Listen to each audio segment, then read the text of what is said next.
Hello and welcome to another episode of the Game & Watch podcast.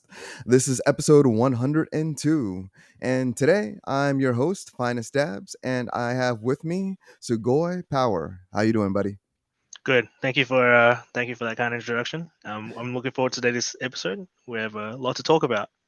Hey, yes, we do, and I'm very happy to be talking about it with you. So thank you for once again for being here, and thank you No. for all for listening. We can't have this episode without you. So yeah, welcome everyone. I hope everyone's having a wonderful Saturday or Sunday or whatever day it is, wherever you're from. Just want to do some quick intros and quick reminders. Once again, thank you all for watching the Game & Watch podcast. For those of you who are watching. If you want to watch the show, we're available, or at least, I'm sorry, if you want to listen to the show, we're available on all listening platforms. If you are listening to us and you want to watch the episode, you can watch us on Twitch and YouTube and, strangely enough, Twitter. Other than that, if you ever want to reach out, you can reach out to the Game Watch podcast with all your questions and comments anytime. We have a Patreon at ourviewgaming.com, VIEWGAMING. That's patreon.com/ourviewgaming.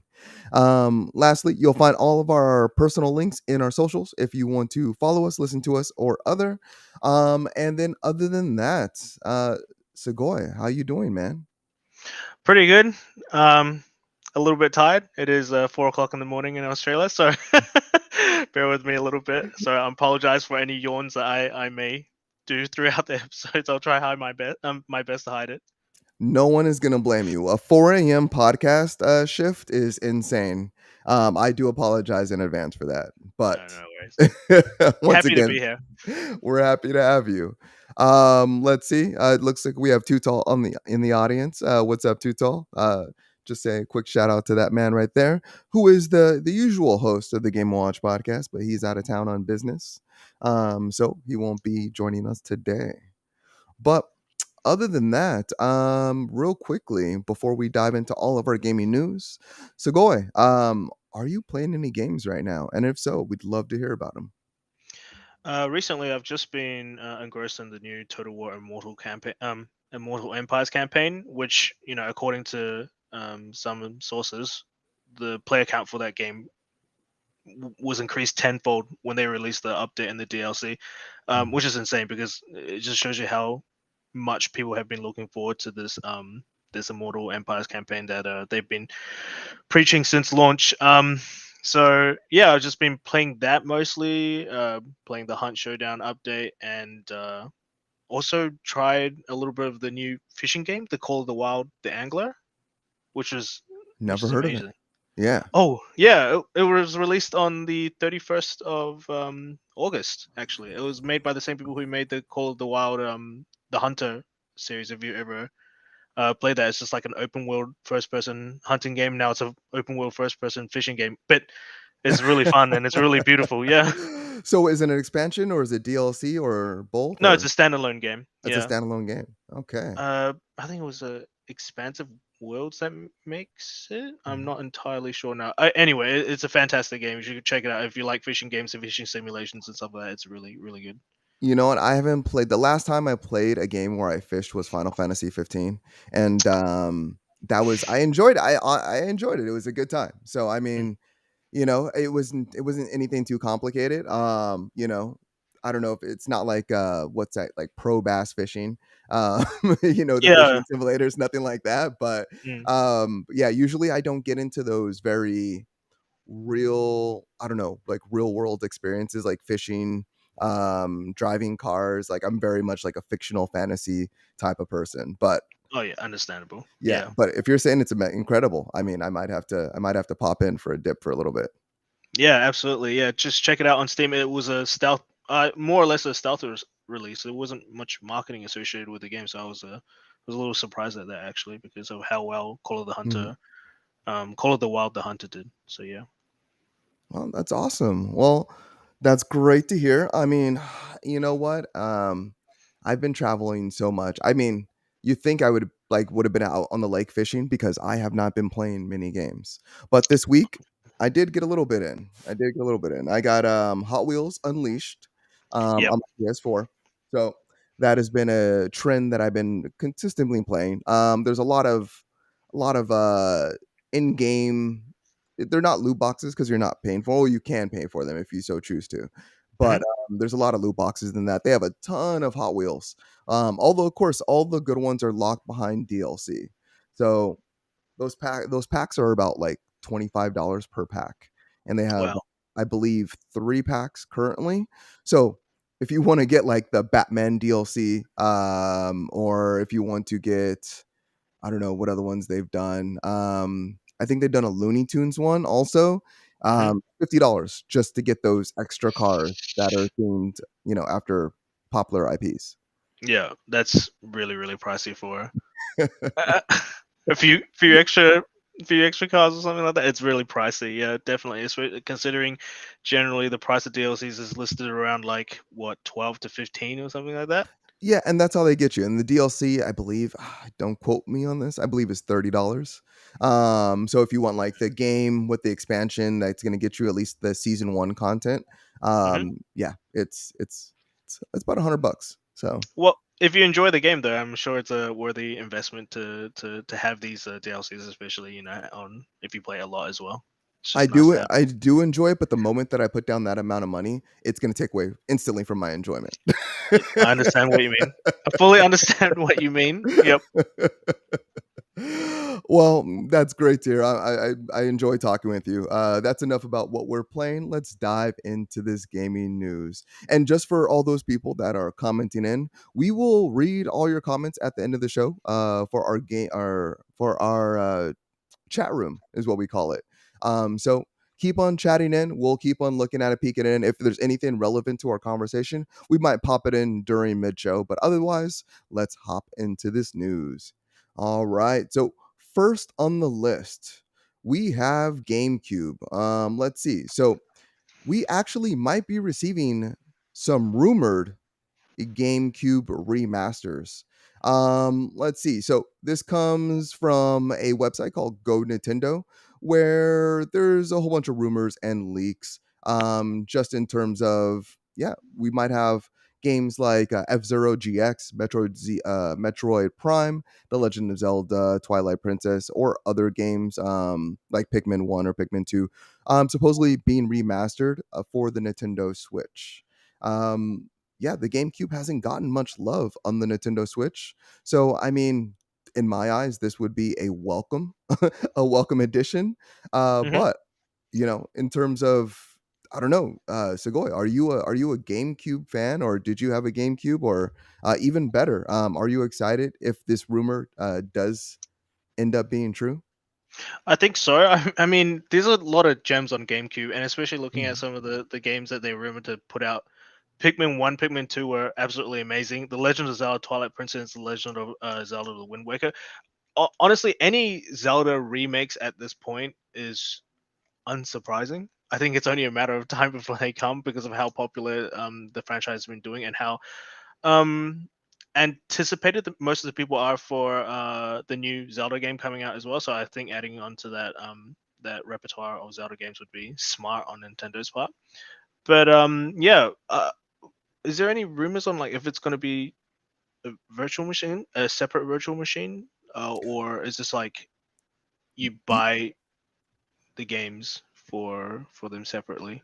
You know what? No details have been given yet. This is Yeah. one of the like most rumor of rumors. There's rumors every day, but I Mm, found this one particularly interesting. That's why I decided to bring it up. But with the way that Nintendo is currently handling the Switch and just and like kind of like the 64 games that they're bringing along with all the other games, like I could see them maybe doing a little bit of both.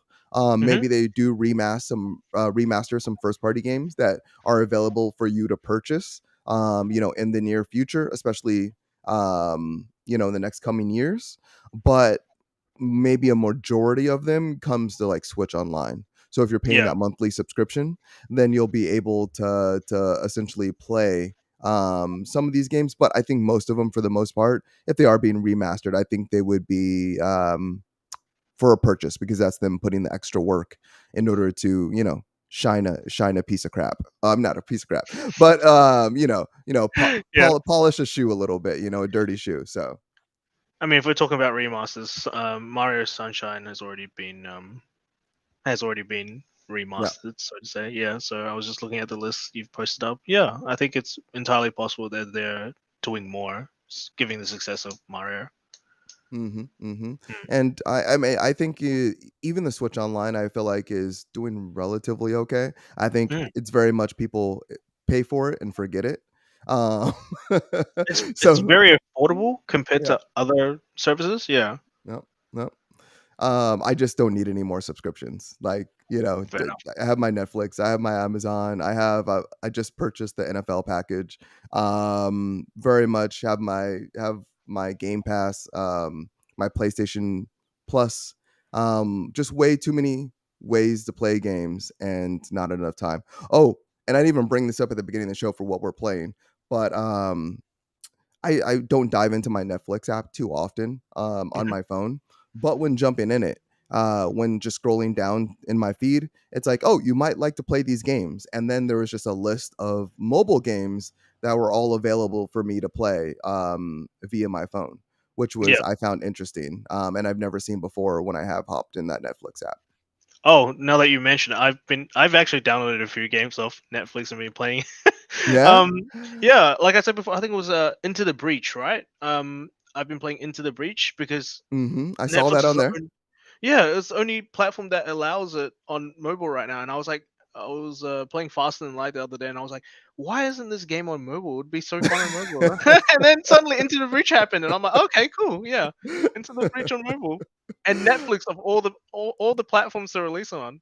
Yeah, Yeah. it is so I've heard great things about it. I did not know it was on the Netflix, like, application either, but, is it any good?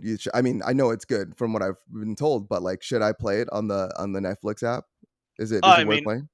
I mean, absolutely. If you have it, it's worth Yeah. playing. It's basically, for lack of better words, chess with giant mechs. So why not, right? That sounds good to me. I love a good strategy game. Just takes me back to Command and Conquer days. All right. For our next topic, let's see. Assassin's Creed. The new Assassin's Creed was leaked. And yeah, it was essentially rumored.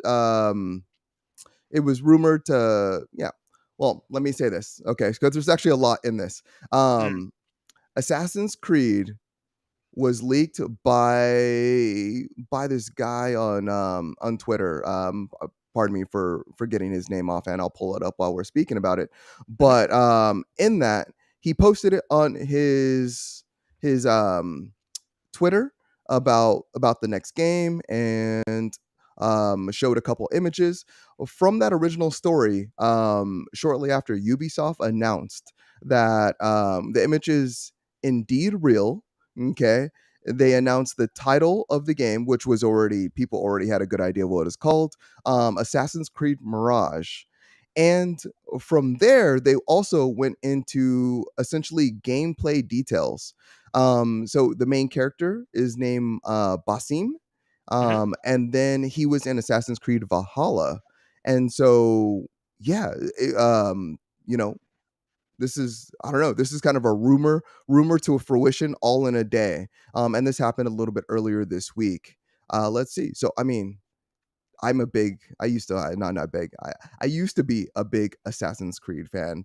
I have Odyssey. I have Origins. I haven't played much of them. I actually do have Valhalla too, since I do have the PlayStation Plus Premium service. But yeah, I mean, are you excited for this news, Segoy? What are you thinking about this leak? I have. Let me start here. Have you heard about any of the news about this game? First off.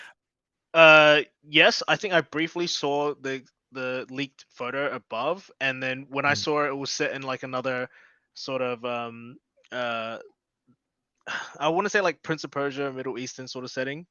mhm, Um, I immediately lost interest again because I think it's so typical. Like what was it? Origins sort of did that already with mhm, setting it in like ancient Egypt, I think.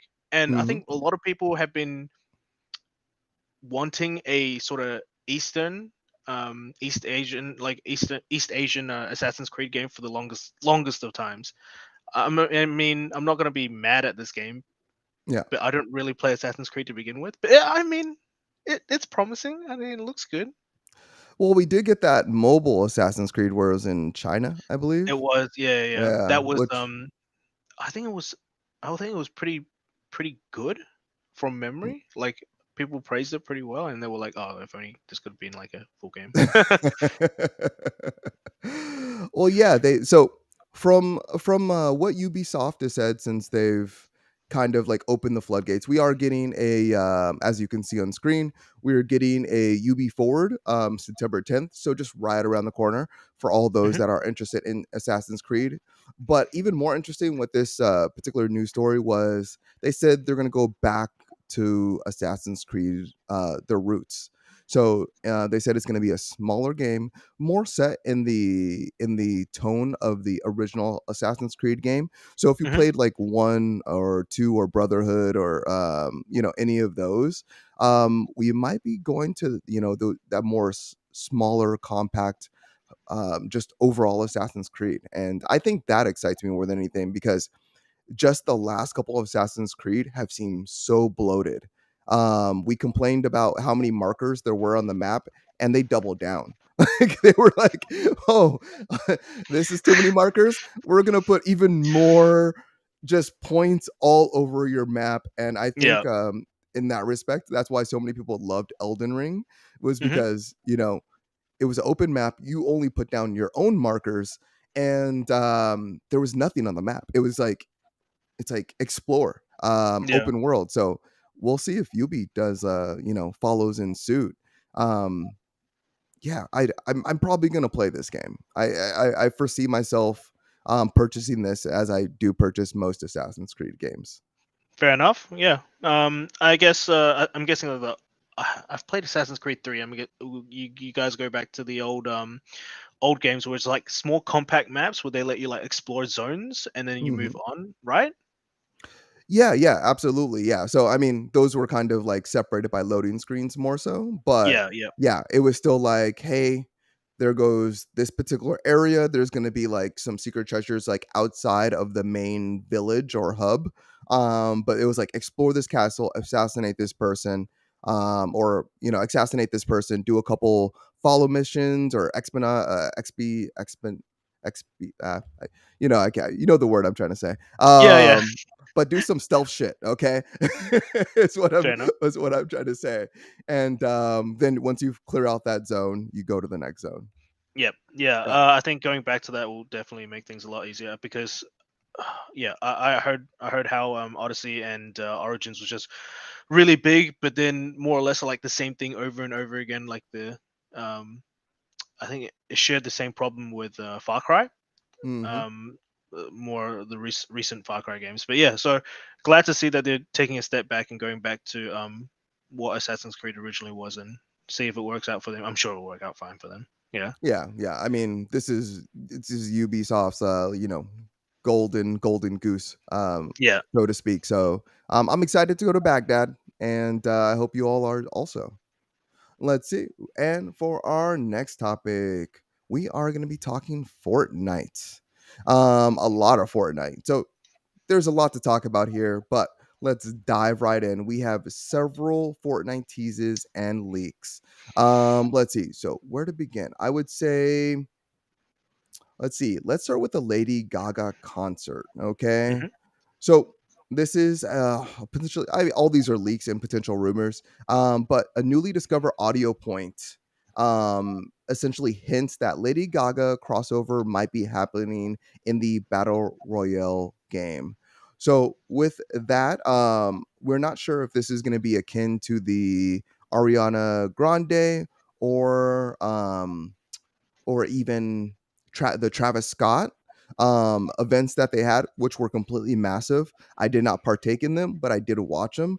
And, through those concerts and other events that they've had, it's really, kind of swayed me in terms of what Fortnite brings to the table. And Hmm. this is kind of what the metaverse is looking to do. It's looking to bring real world scenarios and concerts and things like that, bring them into a video game universe, and really just, you know, triple down on them a hundredfold. But in terms of Fortnite, Epic did officially announce that they're having an LGBTQIA plus Rainbow Royale event Hmm. in the coming days in September 8th. And there are going to be music artists that are going to be attached to it, but we don't know who those music artists are. So presumably Lady Gaga might be one of them. Sugoi, I know you play thousands of hours of Fortnite. Tell me all about it. Let the crowd know.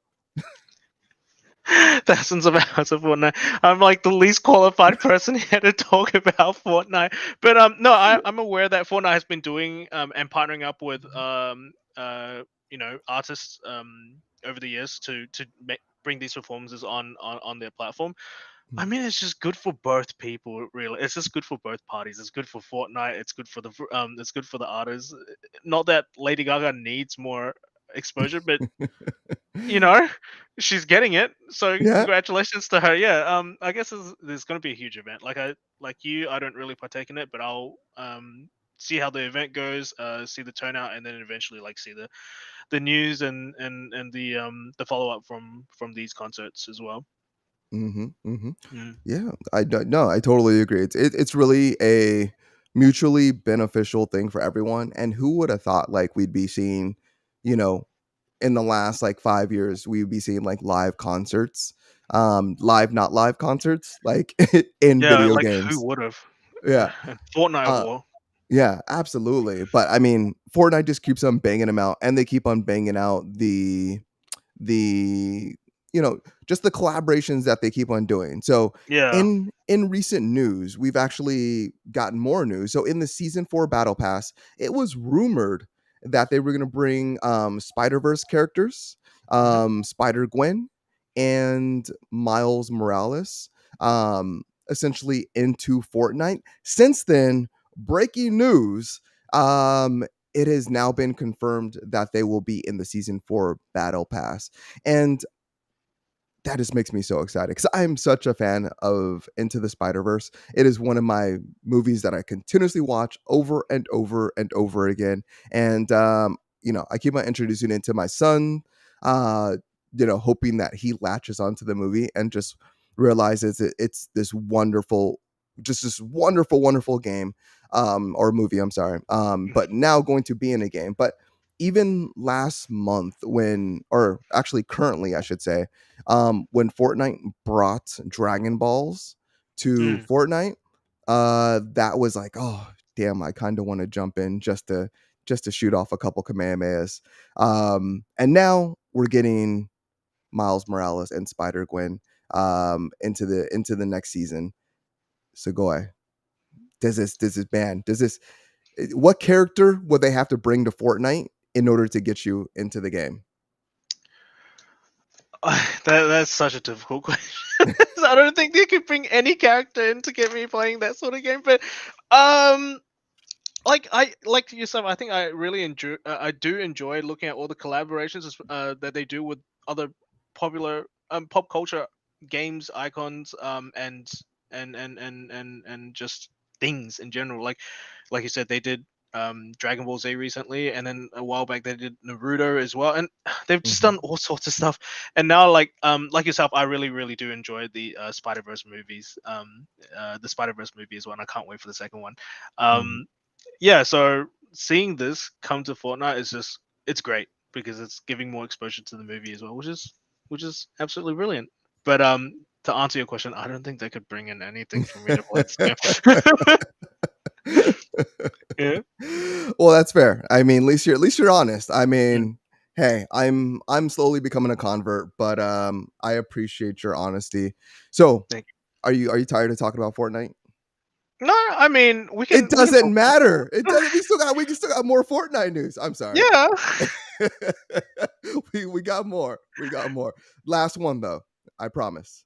Hmm. So, in all these Fortnite rumors, a couple people that have been leaking this is like one is HyperX on Twitter, another one is Sheena. Um, Along with all these other Fortnite rumors, they recently leaked on Twitter that Fortnite could be coming to Quest 2, Hmm. and maybe mobile, and most likely all with proper VR support.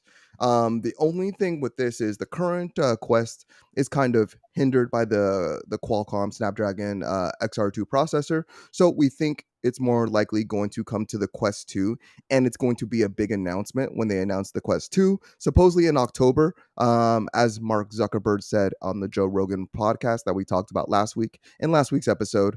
Um, but yeah, I would say, damn, like I know you said nothing could bring you to Fortnite, but in terms of the experiences that they have, I can see a lot of headway in terms of VR. People wanting to watch those Ariana Grande concerts and those Lady Gaga concerts in VR. I also see a lot of seizures happening after it, but but Fair enough. I can see a real appeal there. Yeah, would you wanna experience a concert in VR? Not even Fortnite related. Is there any concerts that you would be, like, open to seeing in VR, maybe, like, in the next 10 years or anything like that? Yeah, absolutely. This is actually a really cool idea. Mm, In terms of the gameplay, I don't think it will do much to help the game draw in more players because of I mean the gate that VR presents itself as the price to get into VR in the first place, and you need to have good gear, and VR headset as well. But like, it's definitely a really great idea. Like you said, being able to watch these concerts and these participate in these events in VR would be really cool. Um, yeah, so definitely, I'm all for this. I mean, if they're gonna do it, I'm not gonna say no to any game that's gonna incorporate good VR support into their content. So yeah, definitely, yeah. I'm all for this. And yeah. Yeah, and just to what you said about, it Fortnite coming to VR necessarily wouldn't do anything for Fortnite, but I Mm, think it would do gangbangers for VR. Like I mm, think I think it could really draw, if we were to take just a fraction, of the audience that has experienced Fortnite, and those people purchased headsets to watch concerts or whatever the case may be to enjoy it in VR. I can see that because the game is already free.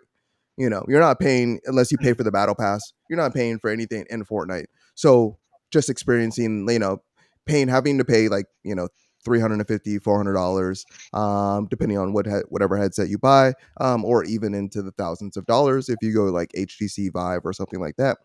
yeah. I can see that increasing the sales of VR and giving people another reason to jump into that and experience that. Definitely, I completely agree with you. Yeah. Awesome. Well, that's enough Fortnite. I'm exhausted. I'm gonna take a little drink break. So go ahead. Do you mind taking this next topic? Yeah, absolutely. So, and we the next topic is actually something that's been on everyone's mind and for a long time now, and it's been circling around the rumor engine for for at least 2 years now, 3 years now, probably. And it's Yeah. the Switch Pro rumors, and let me tell you, I think no one's more excited than the about the Switch Pro than me, because I've always preached that Nintendo should have better hardware so they can support more third-party games, as well as avoid situations like I guess it was Sword and Shield, how people were complaining that Nintendo, the reason Pokemon games have been held back for so long is because Nintendo doesn't have good enough software to um, sort of catapult their own franchises into that next generation. Mhm. So yeah, this is definitely exciting. So I mean, they're all rumors for now, but I think the rumor that I saw was that it was going to be released at the end of 2023. Uh, No, I'm not you're entirely fine. sure. Yeah, first quarter 2023. Oh, Or I think it first was quarter. I think first or second quarter. So Mm, was from what I'm understanding. So with essentially the first half of the year of mm. 2023. Um Yeah, this is yep, exciting. I mean, if they could make a hardware that competes with the likes of like not even a PlayStation, maybe like on par with the Steam Deck, that'd be great. That would be amazing. But those are just rumors right now. I guess with Nintendo, knowing Nintendo, they value innovation over um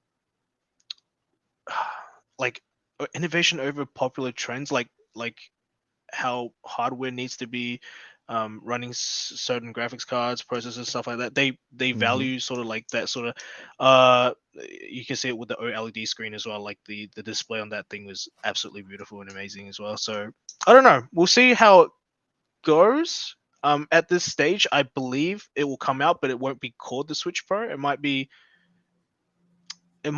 labeled differently. I don't know. Yeah, I'm not entirely sure. I just don't believe it's a Switch Pro in the sense that it has better um processors, better GPU, yeah. hardware. Yeah, Yeah. better hardware. Yeah. I mean, I agree with you on a lot of different points. I think in terms of innovation, like Nintendo valuing innovation, I think that was actually a product of the times. Mm, Because I mean, the Nintendo 64 relatively did not do well. Like in all yeah. good comparisons, the GameCube did not necessarily do well. No, it You didn't. know, the Wii did excellent. Yep. And then we saw another flop with the Wii U. So just in terms of like consistency and hardware, I think But taking a Nintendo step is, back, yeah. DS was a monster. Like Oh, the DS was a monster, yeah, absolutely. Yeah. DS But was an absolute monster. we talked about it a long time ago, in ancient times when we used to do podcasts. But we were talking about how the Switch is just very much what they wanted to do with the Wii U, but never really came to life. And Yes. then in a lot of respects, the Switch is still not what they promised and what they wanted for a console. So, dependent on which way they take the Switch Pro, it's definitely it's you hope that they continue this trend of like a console slash handheld, since they did discontinue the DS. But man, it's the Switch has done so well. Everything's a product of itself. So the Switch has done so well. I mean, I could very much have seen them like wanting to release this already, but just the Switch doing so well up to this year has allowed them to push back, continue to innovate in the background, continue to wait till prices drop, and so forth, in order to come out with the best possible system at the given time, and which is what I hope the take that they're going they're moving forward with. I hope they just like didn't create a console like 2 years ago and they're just sitting on it and just like, oh, the Switch is still doing well, we don't have to do anything. I really hope that like they're continually Now innovating that you on say whatever that, they have. Yeah. yeah, now that you say that, it makes me worried as well, because I feel like this isn't this isn't a problem for Nintendo. Mm, This really isn't. So the fact that they've taken 3 to 4 years to release this is definitely I feel like this has been in the back burner for a long time now, and they're just waiting for the right moment to release it. Yeah. Mm. No, absolutely. And this is, I mean, in regards to Switch sales, like year over year, especially the last 3 years. Well, since the Switch is released, year over year, sales have increased, which is really unheard of for a console. Um, but looking at it this year in 2022, sales haven't done as well as they like. I mean, now you can find Switch OLEDs or the Switch 2.0s with the better GPUs, or you can still find original Switches and Switch Lights all on the shelf ready to buy, ready to purchase. So Hmm. while the Switch still may be doing well this year, it's not doing as well. Yeah. And I think Breath of the Wild is, of course, a big part of that in terms of this year, with them Mhm. pushing that to next year. Um, the announced unannounced Breath of the Wild too. Yeah, I mean, there's rumors flying around everywhere for that, and leaked gameplay and screenshots as well. So fingers crossed for that. And it's going to definitely, once that releases, it's going to bring in a whole lot more whole more players, and you'll see the Switch sales Yep, spike again. So yeah. And yep. to answer Too Tall, no, I think I'm gonna wait a bit. If the rumors are true, I'm definitely gonna wait a bit to purchase that. Didn't jump on the OLED to begin with, and I didn't jump on the light to begin with as well. But I did eventually go around to buying a light about 9 months after its initial release. Yeah. Okay, okay. Mm. I've held out because very much like you, I've always been an advocate for this the Nintendo to have better hardware. And Mm. it wasn't just like, hey, you came out with a console. I have a couple minor gripes with it. It was like, oh, the Switch, the battery life sucks. The processing capabilities and the frame rate, I was totally fine with. The Mhm. screen, I was a little bit disappointed with. Um, but in terms of battery life, I was definitely disappointed with. I wish it came with more memory.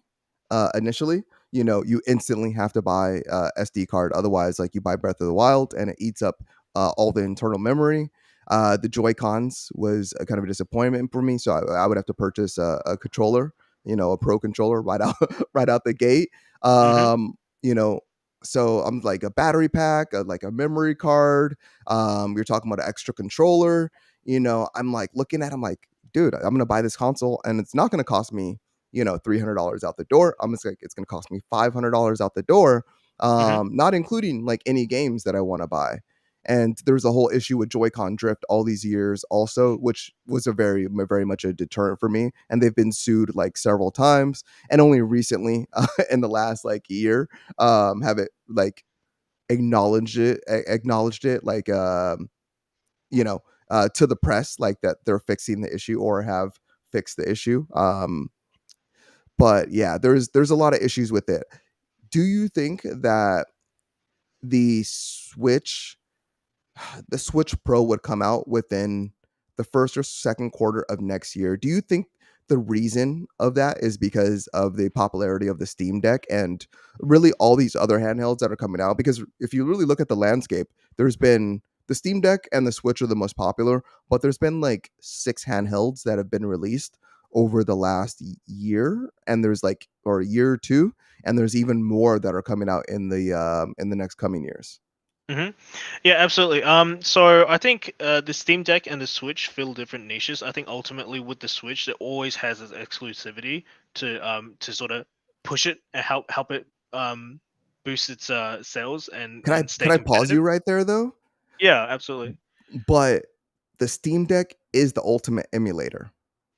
It can it can It can. now, whether you should or shouldn't, and piracy and blah blah blah blah, to each their own.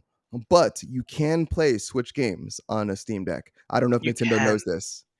You can. So Yeah.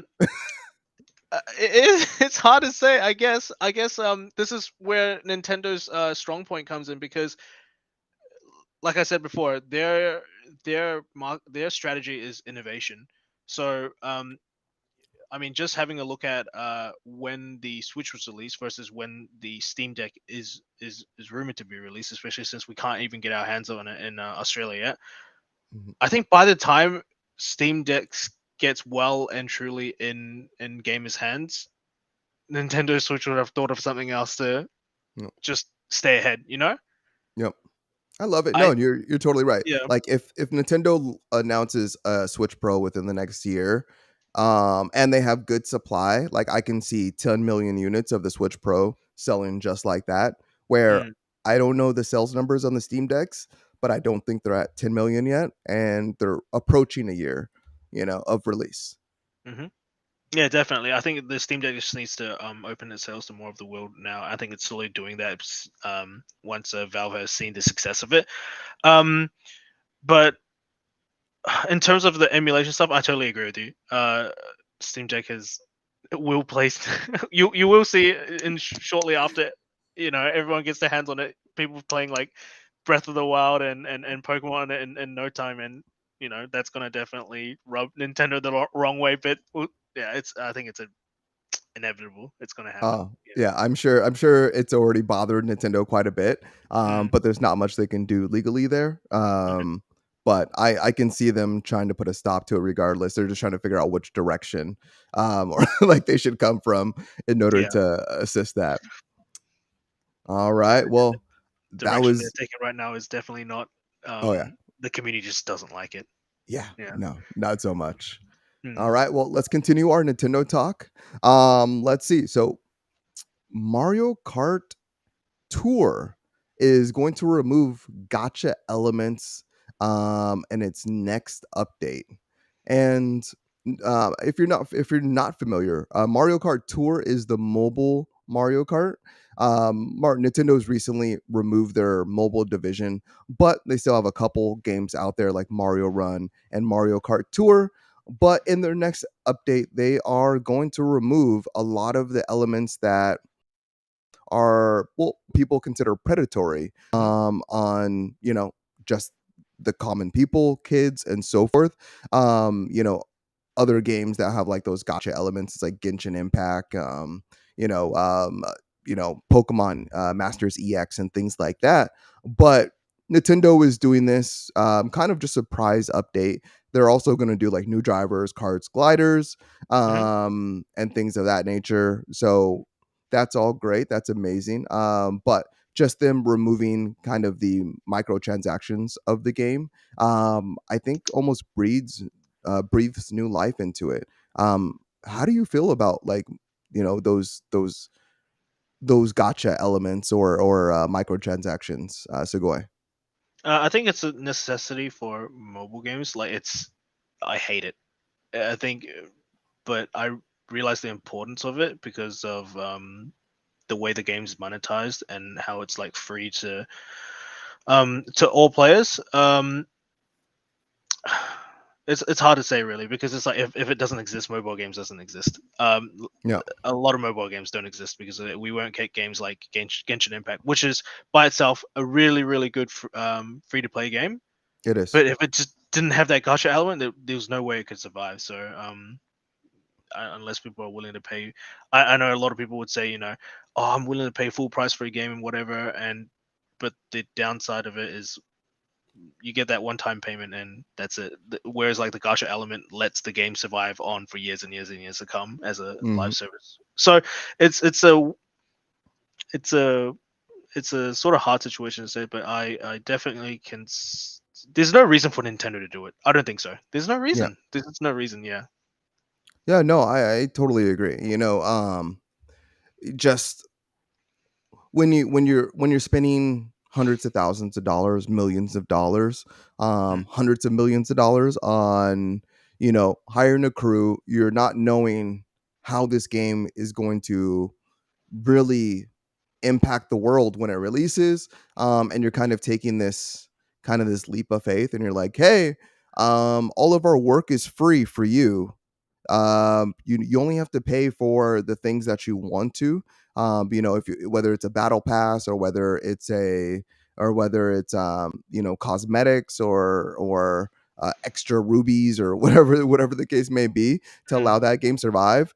um I think it's okay. I just think it's dependent on how it's presented, because some of mm, those mobile games are relentless with those gotcha elements. They're just like it's like every 5 seconds, and it's very much a casino a casino feel. There's a lot of bright lights, there's a lot of rotating, there's a lot of sparklies all around these elements, and every time you finish something, it's like, oh, buy this, and it's gonna help, you know, A, B, and C, and it's gonna help you here, and it's gonna make the game go much quicker. You'll be able to progress so much quicker. Some of that I agree with, some of it I don't. Hmm. But I think in terms of people that do it right, you mentioned just a second ago, I think Genshin Impact does a wonderful job of really not pressuring you. I cannot With agree with you more. By the way, Yeah, yeah, I cannot yeah, agree with you more. like they do such a good job. I like you can get hundreds of hours into that game and really not even notice it for the most part. Hmm. Unless you you know deep dive into the menus or you're on their website or so forth. But regardless, like it doesn't it's not forefront. It's very Hmm. much something that seems like it's in the background, it's available to you, and if you want it, but it's not necessary to experience you know a most of the game. Now they keep on adding worlds and they keep on adding all these territories and things like that, and characters and so forth. But once again, not necessary to play the game, and I think that's the key part. Whereas in Mario Kart, it was very much like, hey, you want new cars, you want new characters, play hundreds of hours, and you might get a new one. But yeah, just I that's a think maybe. the difference between Mario Kart and Genshin Impact is the fact that um the the core gameplay of Mario Kart is the racing and the vehicles, right? Mhm. And the characters. So, like if you don't have it, it cuts the enjoyment because it's literally like 80% of the game. Um, Yeah. Whereas like in Genshin Impact, like you mentioned, they release the worlds, they release new events and stuff. That's all free to play. Like Mhm. the only things locked behind the gacha are characters, which you don't even need. Um, you can have a handful of them because anything is viable as long as you build things properly, and weapons, which no one ever bothers rolling for anyway. So, and like you said, it doesn't advertise it. Yeah, like whenever a new update releases, they'll showcase these characters, but Mhm. that's all they do. Yeah, that's all they do in these showcases. So, I think uh, it depends on the gameplay loop and the core gameplay of the game associated with gacha elements as well that really affects the enjoyment of players and what sort of audience they're targeting. Because with Genshin Impact, it's very clear they're targeting like whales, and that's it. Yeah. You can roll for it if you want. I think everyone's a winner to be Mhm. corny, Yeah. but yeah, I think in terms of Genshin, the reason why it does so well is like you said, it does minimal effort to push that need to buy it in your face, and the gameplay loop doesn't force you to buy it as well, which is really really good. Yeah, whereas like in Mario Kart, it's like you're racing and you have these cars, you have to use them. Yeah. Yeah. And you look at your target audience. Your target audience is very different. Like you mentioned a moment ago, like this is like something that kids are going to see like on the App Store, and they're going to be like, "Oh, like I want to play Mario Kart." They're going to pick it up. They're going to play Mhm, it for like maybe an hour, and then all of a sudden they're going to be like told to buy something.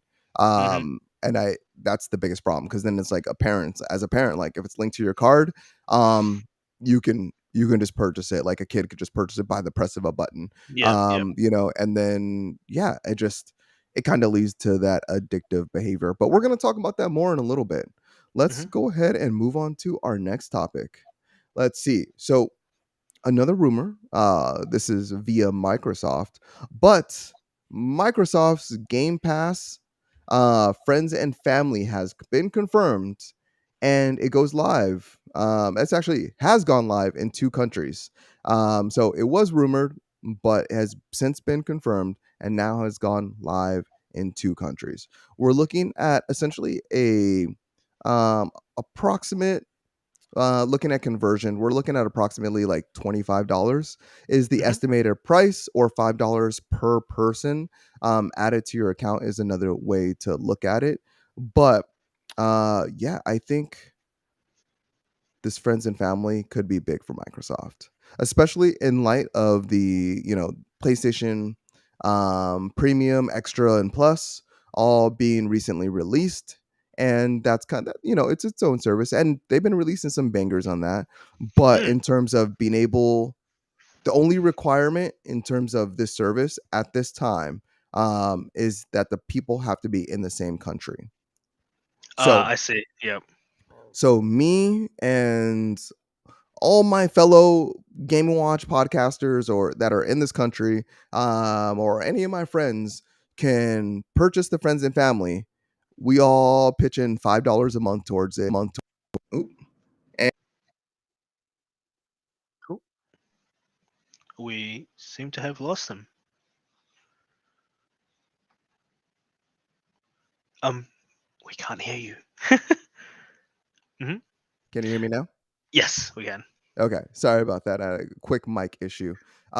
Um, but what I was saying was that, oh, so me and all my friends, we can essentially put $5 in towards the service and not pay the $15 a month subscription. So we could all lessen our subscriptions, but more people would have Game Pass Hmm. versus its current model where, you can do Game Pass Ultimate for $15 a month, or you can do just Games of Gold, or yeah, Games of Gold, I believe, for $10.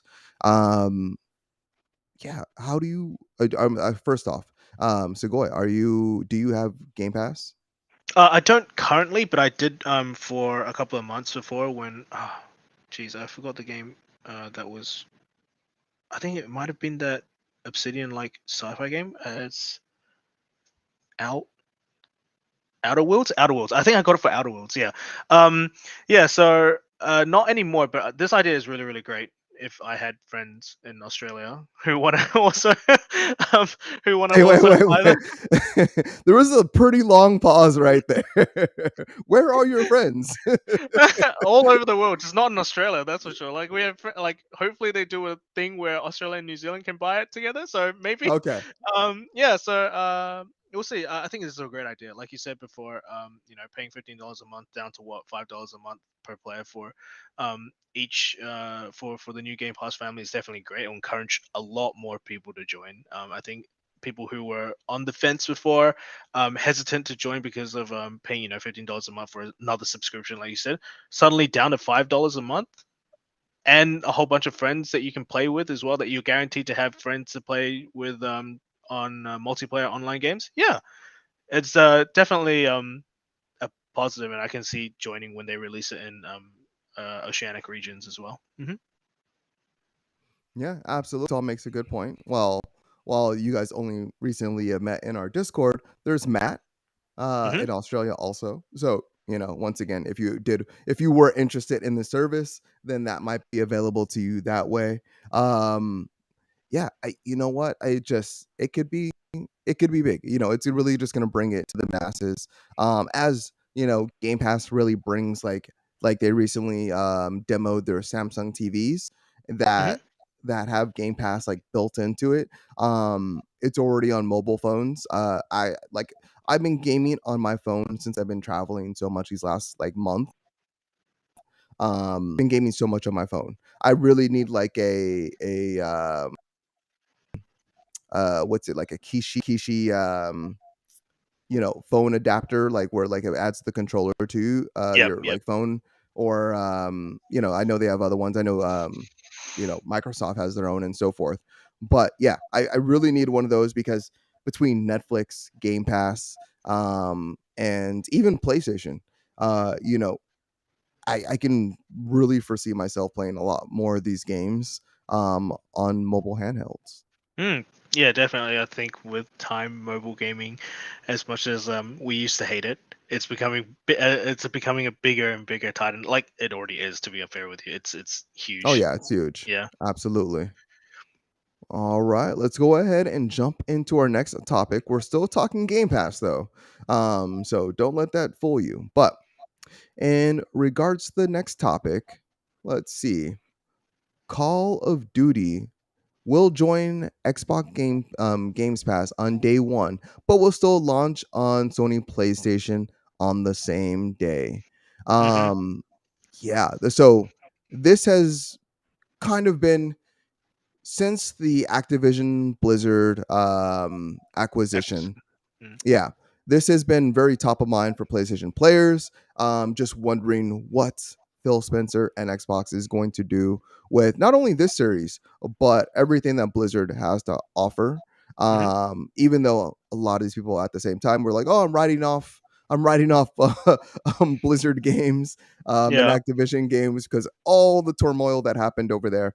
But now that it's going to Microsoft, they're all open to playing them again. But Mhm. anyway, back to the topic. Uh, very much so. Hmm. How do you think this impacts Xbox as a company, knowing that they're still going to release their games same day on PlayStation, even though they don't have to, Sugoi? I think this is definitely a huge sigh of relief for the gaming community, and in terms of impact towards Xbox and Microsoft, I think the impact is minimal. I think the impact would have been way more significant if they chose not to release it on a cross platform. So here, I think they've done the right thing, and in the public eye, they're probably not changed at all. It's just I think over some time it will just be taken for granted that these types of games are so big that they can't possibly monopolize it and just release it on their own platform. So what they've done here is avoided any trouble. I think that's the easiest way and the simplest way to put it. Like they haven't really made waves. And it's nothing groundbreaking. I mean, can you imagine Call of Duty only being released on Xbox? It would actually like it would be the biggest news. But because they chose not to go in that direction, they've avoided that sort of Well, I can yeah. because they did it for the 360. I mean, Call of Oh Duty was yeah, exclusive only to the 360. And so all those years, like PlayStation fans were just like what the where's hey? that game? Like Yeah. yeah, like where's it again? I mean, it was a timed exclusive, but it was Mm, still an exclusive nevertheless. And so was like Tomb Raider. And there was other games, it's just like the 360 era was like so big for Xbox and they were just all exclusive. Now, I am happy that Phil Spencer, is a man of his word because he very much has spoken to like he feels like the gaming industry suffers when games are console exclusive. So I'm glad that like he didn't that this like actually is going to PlayStation in that return because I can see at least the PlayStation community just turning around and throwing that back into his face.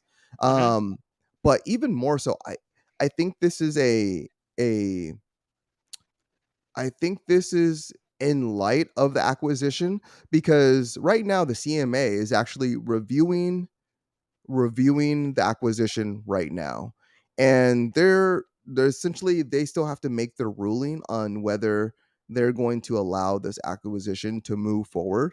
And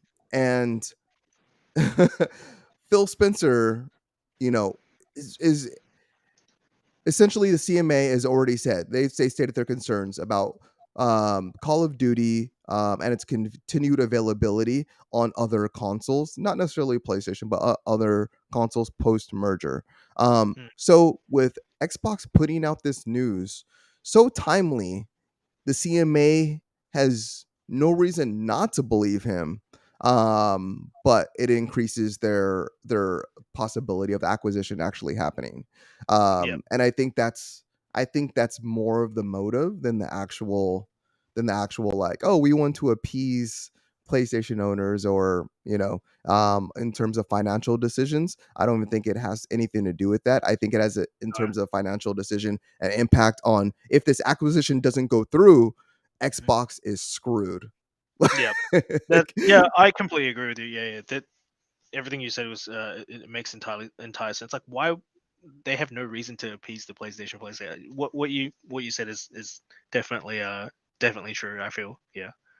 yeah, and then even if we want to go even deeper down this rabbit hole, um, PlayStation already had a signed contract with Activision to Hmm. keep Call of Duty on the console for this year and 2 years following. Hmm. So even regardless, like Phil Spencer's not lying. Like for the foreseeable future, Call of Duty and Blizzard games, Activision games will be on the PlayStation. That could be 1 year, that could be 1 month, that could be two Mhm. years. That's going to be kind of all over the place. But even after that, very much they could Xbox could be like, hey, yeah, we want to keep it on PlayStation, but it's going to cost you X amount of dollars to keep this game on your console. And Mm. I think that's where PlayStation is going to be like, is it going to be worth it for us? That's if Xbox even does that.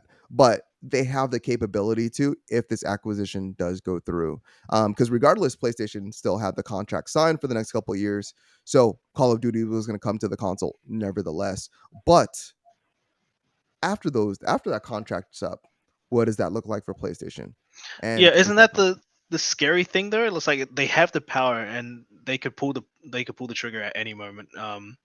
After this acquisition goes through, so it's always going to be sitting on other console players' minds whether or not this actually happens. And just the fact that they have this power is sort of it sets a dangerous precedent as well. Yeah, in the future for the future of cross-platform gaming, especially on big games like this one. Yeah.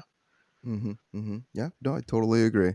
Man, there's so much to dig into there. But we're Mm. gonna go ahead and move on to our next topic, and it's still Microsoft. But the reason why Microsoft needs such acquisitions like this is because they're not doing too well with their current game releases that they have. Halo Infinite Forge Mode gets a November release date.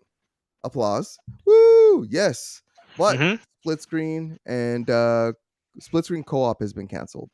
Um man, Call of Duty. I mean not Call of Duty. Halo. Um what do I even start with here? This release of Halo has been such a It's a mess. celebration. It's a It's been a celebration mess. and a mess all at the same time. Mm. Really, this game should have never been released at the time that it Ooh. was, Okay. you Yeah. know. Yeah. But they're trying to win us back. You know, 343. They're working hard. They're busting ass. Like they're really trying to get the audience back. Um, I'm happy Forge Mode is coming out as a beta.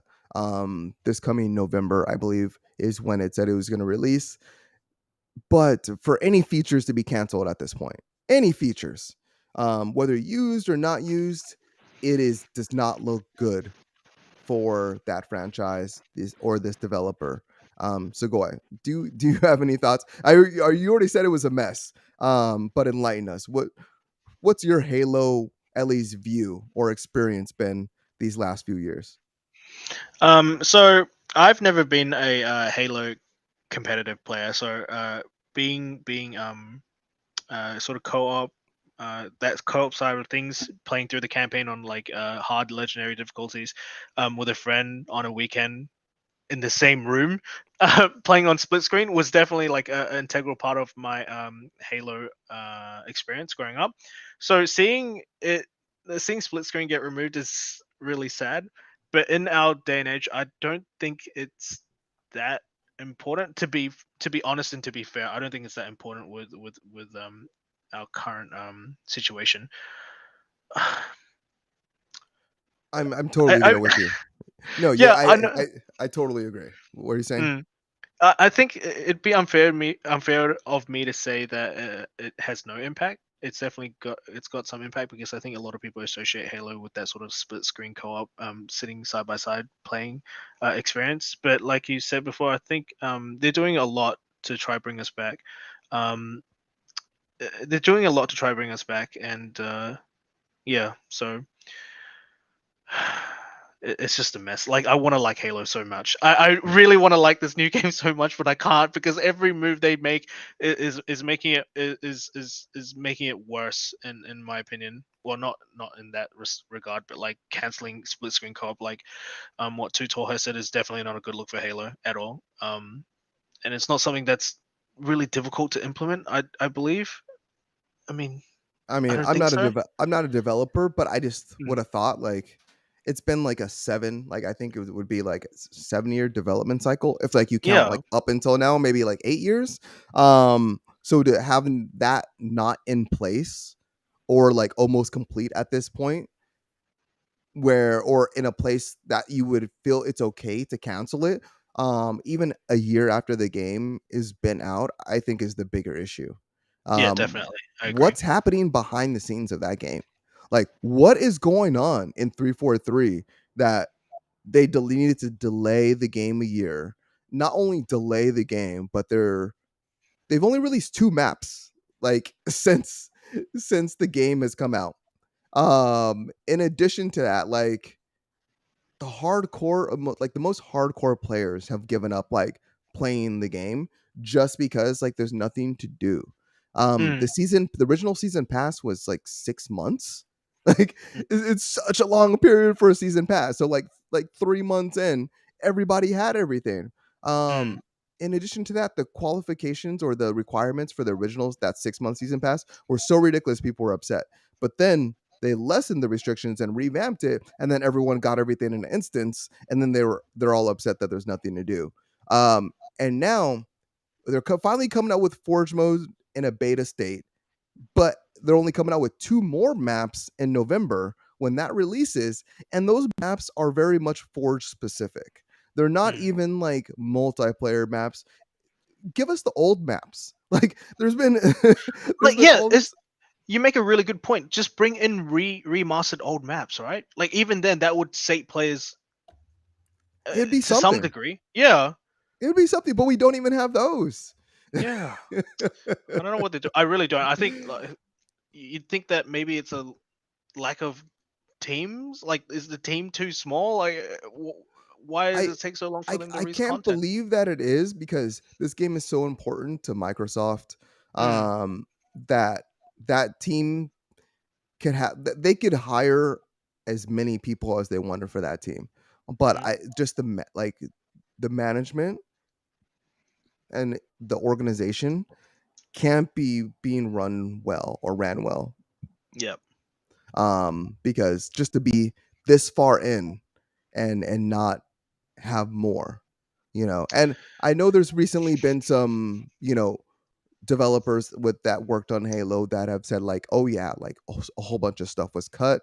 Mm, They also brought in one of the original Halo um, developers or producers, come back when that delay happened to assist mhm, on Halo, to make sure it's in a good state at release. But it's just been it hasn't gotten any easier. mm. I think we're just gonna keep hearing about Halo Infinite news for the following year. So Hmm. it's just not gonna. It's I don't. I've lost all hope for Halo. I'll play the Yeah. campaign, yeah, but I've lost all hope for Halo. Yeah. Yeah, I'm right there. I played it and felt like Halo. I played multiplayer. If it played like Halo, I was quickly tired of Halo. Yeah. Yeah. All right, but let's bring this up on a more positive note. Let's scoot over to PlayStation and see what they're doing. But Hmm. in terms of the next story, Discord is coming out to PlayStation 5 next year. That's great. Um, yeah, there we go. I love it. Who's happy Mm. about this? I'm happy about this. A lot Um, of people will be happy. More Discord is better, I feel. everyone just wants to do their own chat service, and then they realize, oh, all our chat services are junk. Let's just use someone else's eventually. Exactly. Yeah, yeah. I just find this interesting because Discord already came to Microsoft, um, just a couple months ago, and or I'm sorry, well, I should say the Xbox Series X and S. It recently came, but Sony invested into Discord earlier this year, where they did I don't even remember the amount, but they invested a large sum of money in Discord, and partnering with them. So I would have imagined Discord would have came. I'm gonna interrupt. So while he's fixing his mic issues, Too Tall. It's gonna be so hard to come to Nintendo. Like I feel like Nintendo is really stubborn when cooperating with these third party companies. So like I hope it comes to Nintendo because Nintendo desperately needs desperately needs a way to chat with your friends online and utilize their online services. I think people have been preaching for it for the longest amount of time. Like, just integrate some sort of TeamSpeak into the Nintendo Switch, right? But they've just turned a blind eye to it. So if it could come to Nintendo, it'd be a game changer. But Yeah. I feel it will never happen. I feel it No. will actually never happen. Yeah.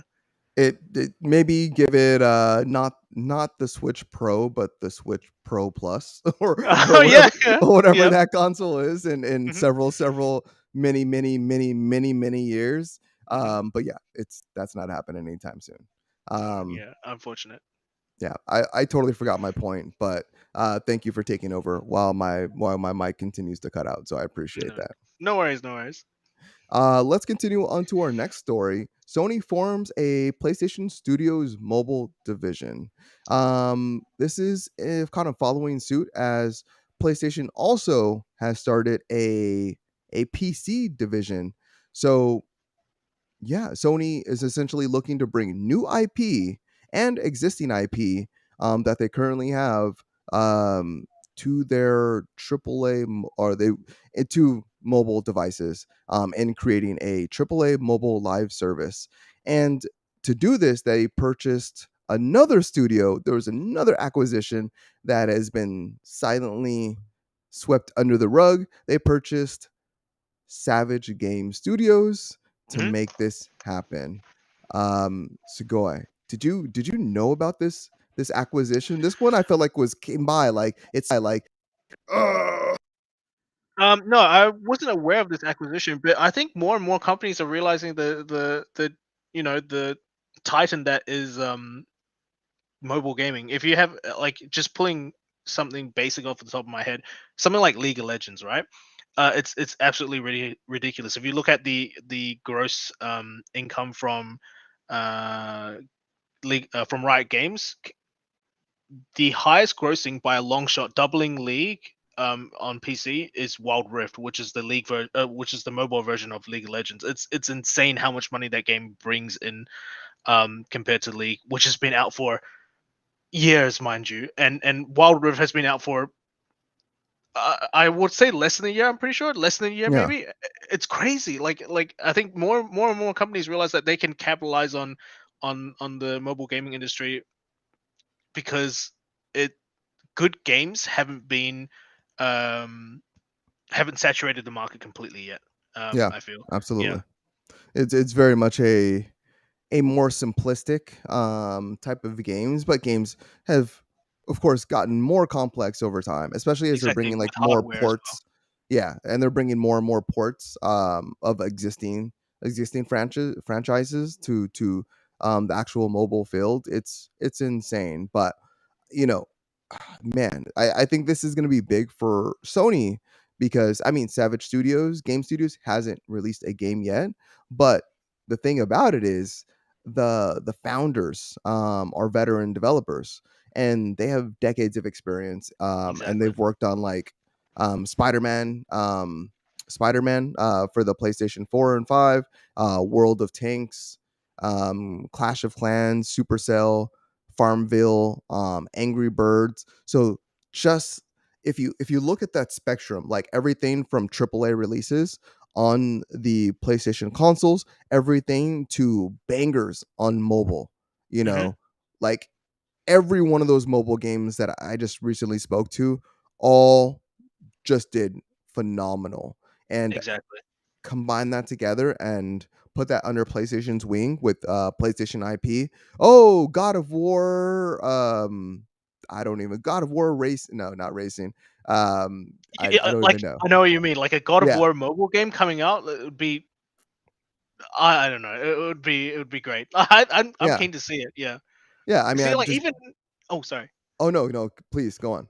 Oh no, I'm just. I just want to say, like, even Nintendo's like really hopped on that bandwagon. Like we mentioned Mario Kart before, but they also have like a bunch of Fire Emblem, Pokemon games as well. They Hmm. wasn't that the new Pokemon MOBA game came to mobile about a couple of months ago, last year, Yeah, Q4 that last was year. the EX one that I was talking about earlier, where like that one you get to like not only be Ash, but you can be Red also. Oh, I think apart from the EX one, they had a MOBA game, didn't they? It was like you got to play as a Pokemon and you scored points and stuff on an arena. Oh fuck, what was it called? Uh, God, it escapes my mind right now. Give me a second to Well, look you're it up. fine. You're fine. You go ahead and look it up. But yeah, no, you're totally right. I remember seeing the game. Unite, that's the one. What's it called? Unite, Pokemon Unite. Pokemon Unite. Yeah, I remember seeing the gameplay on that. But once I saw the gameplay, I never heard about anything about it ever again. Yeah, it's been on the download. I think ever since it came out for Switch last year, they've released like a whole bunch of new Pokemons, a few new, I think some new game modes as well. But it's going strong as well. It's going pretty strong. It's a free to play game if you want to check it out yourself. At one Yeah, point. nice. Well, Mm. maybe I will. I could always use a little extra Pokemon in my life. Like, no Hell yeah. lie, I'm a Pokemon fan for life for sure. Oh yeah, yeah, Um, definitely. Me too. Not ashamed to admit it. not ashamed at all. Let's see. So, that would be the crossover. If they brought Pokemon to Fortnite, would you Hmm. would you leap over? Would that do it for you? It would be really hard, but if they could do it, sure, why not? Let's try. Oh, you found it. We found the crossover. I love it. If they Okay. could, yeah. Okay, I'm gonna start. Yeah, I'm Start petitioning for Pokemon to be on Fortnite. Yes, yes, absolutely. Let's see. Can you hear me right now? Yeah, we can hear you. Okay.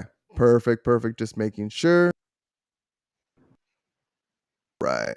So let's see. For our next topic, let's see. We're gonna continue with the Sony trend. Hmm. And this one I feel like can be a big one or is a big one. But Sony, let's see. Sony has bought over 30% of Elden Ring developer FromSoft. So if anyone's played that little game called Elden Ring this year, Sony has a majority stake, along with Tencent.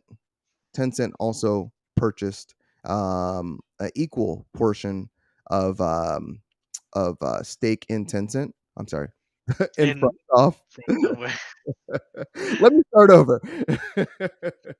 So Sony and Tencent basically purchased stock in FromSoft, and while uh, Kodokawa still owns about 70%. Sony actually owns 15%, and Tencent owns about 15% also. But this is going to allow them to help, or not necessarily help, but they're going to allow them to make decisions in terms of what direction FromSoft heads in the future with their future IP. But even more so, FromSoft is looking to bring their IP to other divisions and basically bring their products to other forms in media. So Tencent and Sony are going to help them do this. So as Sony, oh, I'm I'm sorry, a, I'm a jump. little bit worried about the Tencent acquisition, but apart from that, I think Sony will be all right. The only reason I'm worried about the Tencent acquisition is with the threat of future censorship, especially considering how graphic Elden Ring can be. Hmm. Oh well, sorry, how graphic From Software can be. Um, uh, yeah, sorry, that's the only point I make. Just a little bit concerned about the Tencent acquisition. Yeah, that's all. No, and that's totally fair. You know, Tencent has a pretty wide variety of games that they've um you know, not Has taken. necessarily made, yeah, but they have stake in. So I wouldn't worry about it too much. I can definitely see regional changes. The US copy isn't going to be the same as the copy in China, Mm, versus the copy in, Europe versus Australia and things yeah, like that. So I can see like small changes here or there. I definitely see the biggest changes definitely between China and everywhere else. yeah. But in terms of money, I think this is great for FromSoft that they have even more security in knowing that they can create new and unique IP because they now have an extensive backing and yeah, they just got paid from Sony and Tencent. They just got a lot Mm. of money from them to get that stake, especially after Elden Ring has dominated this year. Yeah, I wouldn't like. I'm assuming you guys talked about Game of the Year in your 100th episode, maybe was it? Did Man, you? that was only 2 episodes ago, and I don't remember. I'm gonna say a little bit. If we did, we didn't talk about it too much. I wouldn't be surprised if Elden Ring got it. Honestly, I just wouldn't be Oh surprised yeah, if Elden Ring got it. oh yeah. No, I'm still. I haven't. I've only played probably 10 hours of Elden Ring. Hmm. Um, I still haven't gotten the draw from those few hours that I played. Yeah. I probably will have to dive in like another like 80 hours or 60 hours, and I might get there. But in terms of the way that it changed people's mind about Soulsborns, I would give it just in that respect Hmm. alone. I mean, there's definitely something there. I haven't seen it, but there's definitely some pardon me, there's definitely No. something there that people are experiencing and people are seeing and people are loving about that game. Just so what it did for Soulsborns is revolutionary, and yeah, I'm going to continue to truck through it. It's going to take me a very long time, but I think it kind of revolutionized the industry in a lot of ways, especially Mhm. this year. Yeah, I saw a brief article about how Elden Ring was becoming the new Skyrim, and how everyone it's the game that everyone's going to sink a lot of time into, and eventually it's just mod the crap out of it. Yeah, I strongly believe that as well, because there's just so much content in Elden Ring, and it just doesn't handhold you at all. I think it's in scale of world building, it's on par with Skyrim, if not better. Yeah. Yeah, no, completely agree. Yeah, and I think that's a really fair comparison, just in terms of it being as big as Skyrim, and Skyrim just keeps on getting re-released because, in terms of like the gameplay and the mechanics and the way it was built, it was done so well. Hmm. Now, as far as jankiness, that's a whole different story. But we won't get into that right now because Yes. right now we're going to dive into PlayStation Plus games for September. They were just recently announced, and we have a wonderful lineup along with the new additions to the PlayStation catalog for PlayStation Plus premium members, along with all the ones below that, PlayStation Plus Extra, and so forth. But the games that were recently announced for September are Need for Speed Heat, Hmm. which is I heard is a great game. I had the opportunity to play the demo. We have Grand Blue Fantasy Versus, and we have Toem, and which I've been wanting the Grand Blue Fantasy Versus for quite a while, so this really speaks to me in that respect. Um, and we'll pause right there, and I'll get into the catalog later. But Segoy, are you excited for any of these games? Yeah, definitely. I'm actually really I'm a huge fan of indie games, so seeing Toem was is really awesome. I think that game's nice and is really quirky, and it would just be really fun to just go around and play these sort of indie games, like because these developers are, they bring in a lot of ideas that big AAA titles just completely ignore. So yeah, so Toem is definitely there for me, and always like a little bit of Grand Blue Fantasy, not gonna lie. So yeah, definitely excited for these. How about yourself? Yeah. So I mean, is Toem all black and white? Yes, it is. Yep. Oh, wow. So I already like just looking at the art aesthetic, like I'm already kind of drawn in. I don't know what Toem is, but my thing is I love hand drawn games. Yeah, it's So yeah, it's an underutilized aesthetic mm, of gaming, and so like when I think of like games like Cuphead and there's that other game. It's a Grim, I believe, or even just like Hades or whatever the case may be. I mhm. love pixel art. I love hand drawn animations in games, and yeah, Toem looks really fun. It looks like you said, it looks quirky. Yeah, I'm interested in playing that game, so I'm glad that one's being brought for free. But for me, I was looking at my catalog in terms of my games that I currently have downloaded to my PlayStation 4. I got a 4 terabyte hard drive. So I got a lot of games on there, Yeah. but I was looking at my fighting games. I have 18 fighting games um on my system. Hmm. Um gosh, like the amount of hours that I put in jumping from fighting game to fighting game is absolutely incredible, but even more incredible, uh I think I don't know the exact number. I have to recount in my head, but I think 6 of those games are from Arc System, the Yeah, makers of Grand Blue Grand Fantasy. Blue. Hmm. Yeah, so God, the work that they do in terms of fighting games and changing mechanics enough each fighting game to make them new, fresh, and original, along with also more hand-drawn art. I'm I mean, all they're about that. veterans. They're veterans of Yeah, the genre, you know. they literally, and they just came out with a DNF Duel, which I haven't jumped in yet. I purchased it, Hmm. but it's just sitting in my back catalog with the rest of my games. Tell Oh me about man, it. I'm excited to play this game. I already know there's an extended version of the game. Essentially like the Grand Blue, like the best of the or the game of the year edition. There's already Hmm. that. That's the one I was looking to purchase, but I was kind of waiting till the price drops down because it is like 20 or $30 more expensive. Yeah. But I'm happy to play this in the interim, and then I can purchase that one at a later time. But yeah, those two games are I'm just really excited about. But even beyond these games that are available to you, we got several other games. So we have Assassin's Creed Origins, Hmm. which I would hope you would have already jumped into already. There's Watch Dogs 2. There's Dragon Ball Xenoverse 2, which is still being supported, which blows Weirdly my enough, mind. right? Yeah. which blows my mind.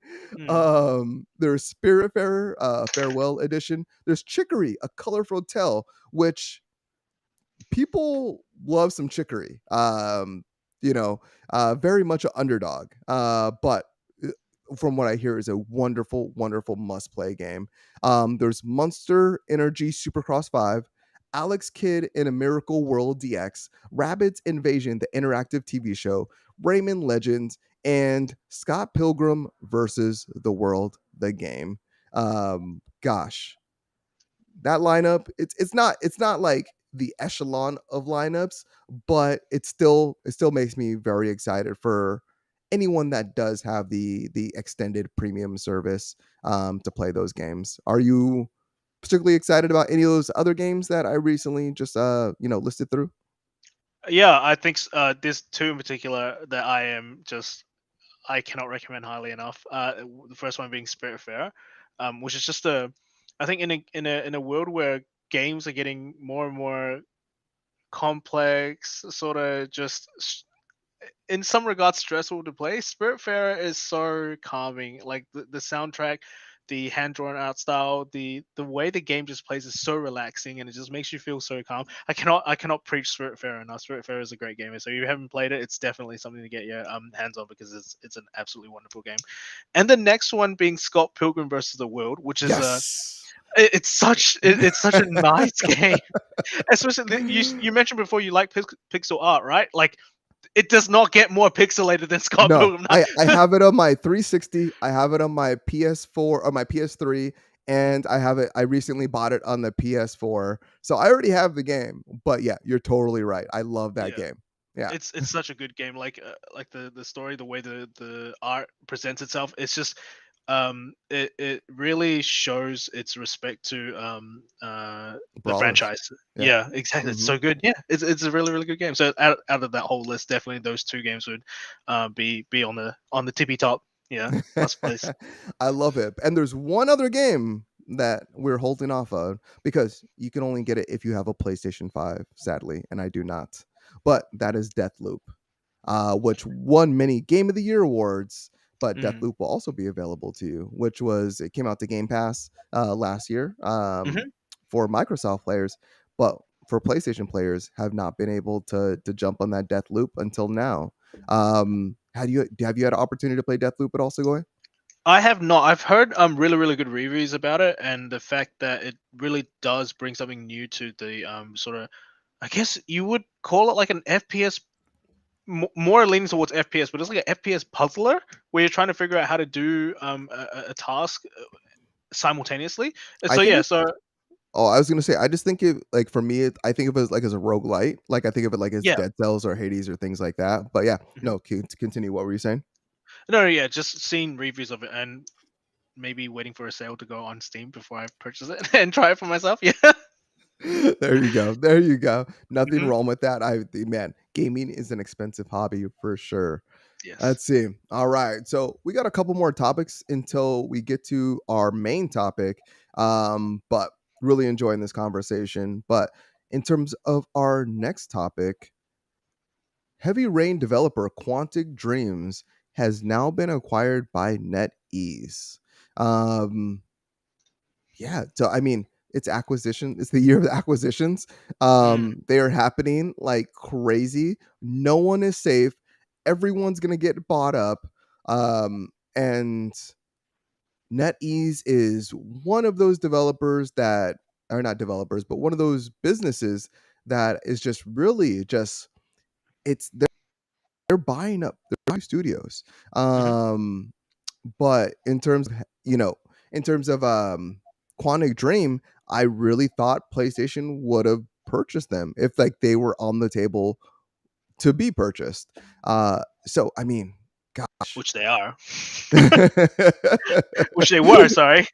Yeah, but they are no longer. So I mean, it's just it kind of I'm kind of shocked by the fact that PlayStation did not pick up on them. But that could be the sale the fact that the last couple of games that they've worked on, their sales have not been outstanding. They've Mm, been, critically acclaimed for the most part, especially like Heavy Rain, Detroit Become Human, those being their last two. Uh, pretty critically well received, but the games themselves did not sell like mm. all that well. Yeah, I mean, Sugoi, did are you surprised by this acquisition? I mean, it is from a Chinese tech company at that, but I mean, beyond that, is there any surprise here for you? Are you a fan of Quantic Dream games or anything beyond that?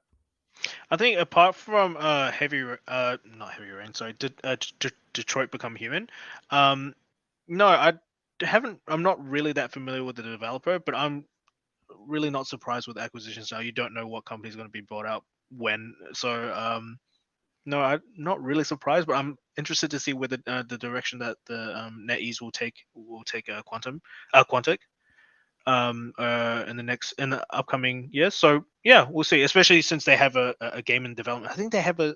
I'm pretty sure they have a Star Wars game in development currently. That is Um, correct. Yeah. Eclipse. That's the one. Yeah, yeah, Hmm. Eclipse. They have Eclipse in development right now. So we'll see how that goes. Yeah, looking forward to it. I love a good Star Wars game. So Yeah, yeah, same here. All right. And for our next topic, and this one's going to be a quick one, but it's a great one, especially if you're a 80s baby. But Gizmo has been confirmed to be coming to multiverses. So recently we got, I forget his name. Morty. M- well, we recently got Morty. Yes, that is correct. But no, we recently got the other the Mogwai Mogwai. No, Um, Mogwai. Yeah, yep. yeah, The I forgot his name. He's the ugly one that okay. was in that was in Gremlins, the one that doesn't have fur. Anyway, he was recently added to multiverses, and so a lot of people thought Gizmo was just going to be similar to like Smash Brothers, like an Echo character, and Yep. he was essentially just going to be a new skin. But no, Gizmo is going to be his own character, and yeah, he's coming out fairly soon. Exciting We stuff for us yeah, multiverse players, I guess. yeah, I mean, I just re-downloaded it. I had it on my Xbox. I have it on my Xbox Series X. But I just downloaded it for my PlayStation also, just because I prefer the PlayStation controller over Xbox. Don't hate me, Xbox people out there. But I'm that guy. So I recently downloaded from my PlayStation.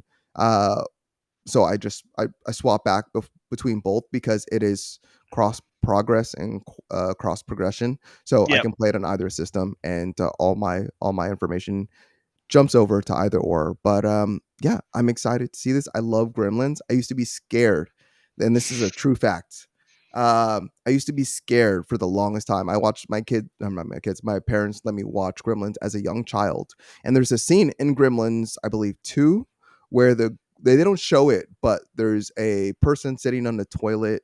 And it's been a long time. It's been like 20 plus years since I watched Gremlins.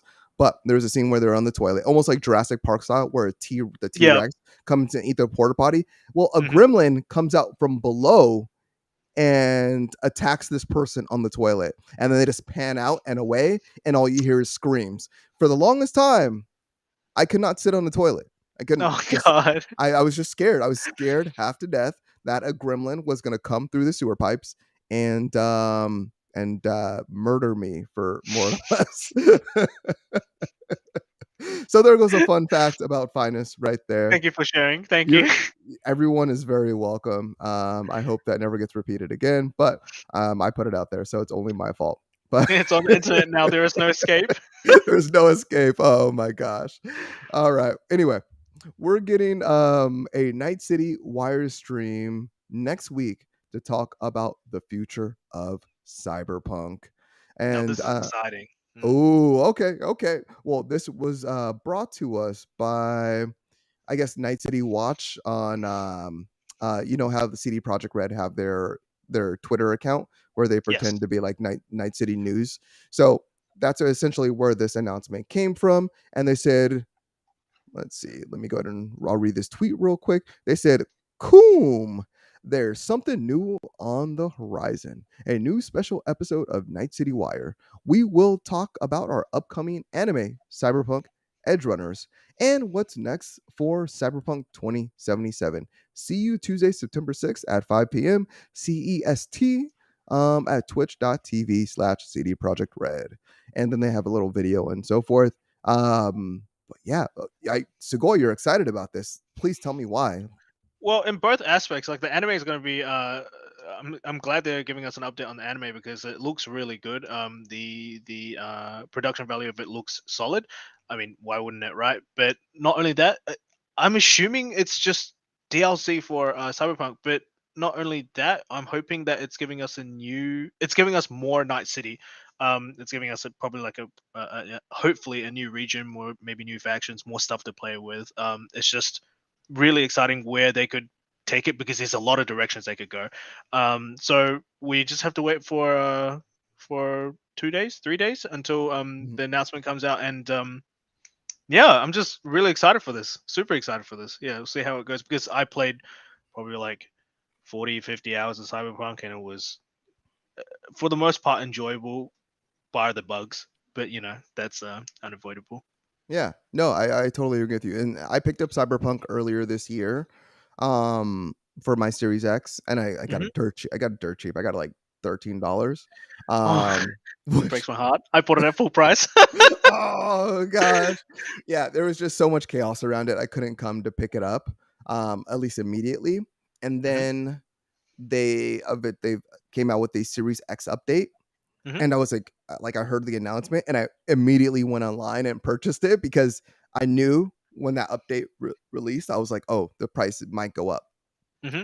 But No, no, I, yeah, I didn't. Yeah, it they did. wouldn't do No, it it. didn't really. It moved the needle a little bit. It probably went up like $10 some places, but for most places, they kept it the exact same. Hmm. But even beyond that, like I was like, I thought about it because at that time, like it was February, so Horizon Zero Dawn just came out. Elden Ring Yep. came out recently around there also, I believe in March.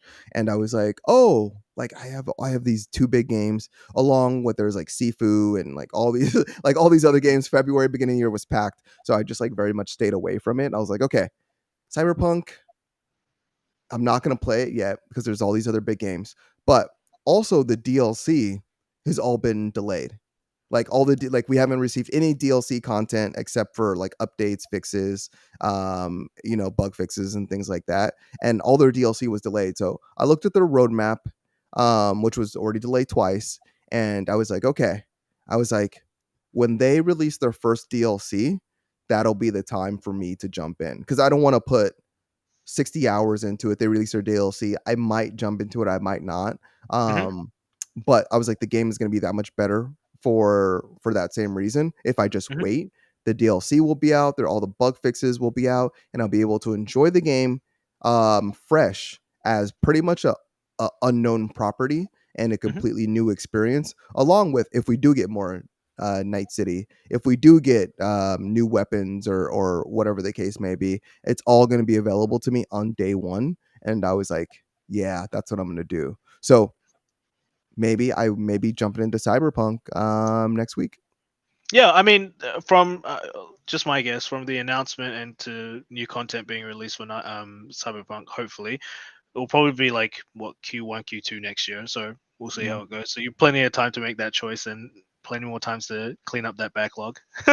Oh yeah, I guess you're right. They probably won't like drop it day and day with their Yeah, with their news. Yeah, that would be nice though. But yeah, I'll probably Q1. Oh god, Q1 is already looking horrible next year too. yeah. So many, oh, so much 40 good stuff. 49 game delays, and they're all coming out February next year. Yeah,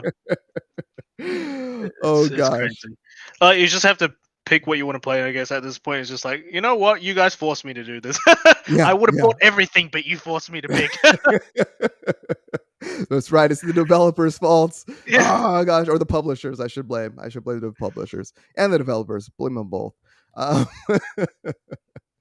all right. So for our last regular topic, this one isn't anything too crazy, but in terms of what we've already talking about, let's see. Steam Deck has now over 5,000 verified and playable games that are available to people with a Steam Deck.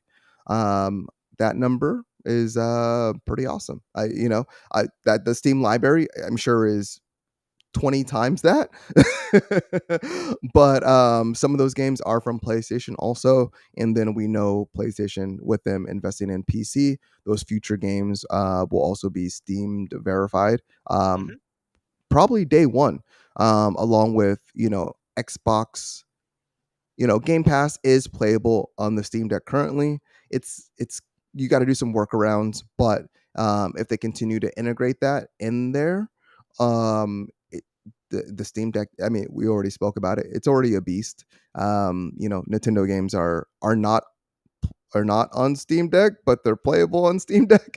Um, but yeah, so go The, ahead. this, How do you feel? this, What's up? the Steam Deck is such a game changer. I think it sort of it changes your view on the future of handheld gaming. It's not going to be is a game specifically made for handheld anymore. It's if a game can be played on handheld, I think in the future, because of like you said, a lot of the PlayStation games now that they're investing in the PC market as well.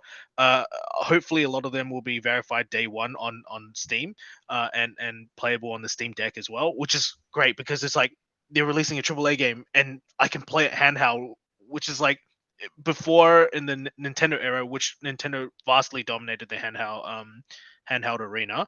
It used to be Mhm. we made games specifically for handheld, but it's not the case anymore. It's not the case with the Steam Deck anymore. It's if you have a game, we can play it.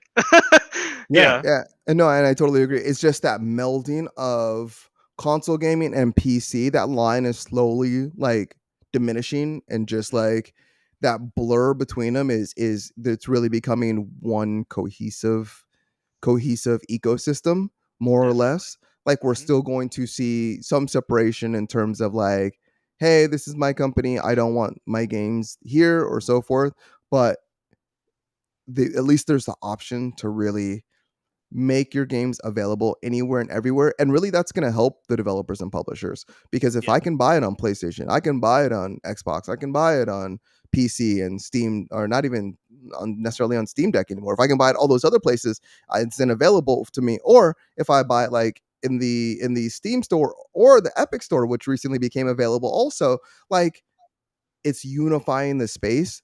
And as we look further into progression, cross play, cross saves, it's only going to really benefit not only the consumer, but it's going to benefit the developers because people are going to want to play those games longer and invest more time into them. I But I agree. I yeah, completely agree. I think being having access to multiple platforms actually gives the power back to the developers in terms of their creativity as well, because they're not limited to one platform telling them or dictating them what they can or can't do to be allowed on their platform. So yeah, I'm definitely psyched about this. It's definitely a step in the right direction. Yeah.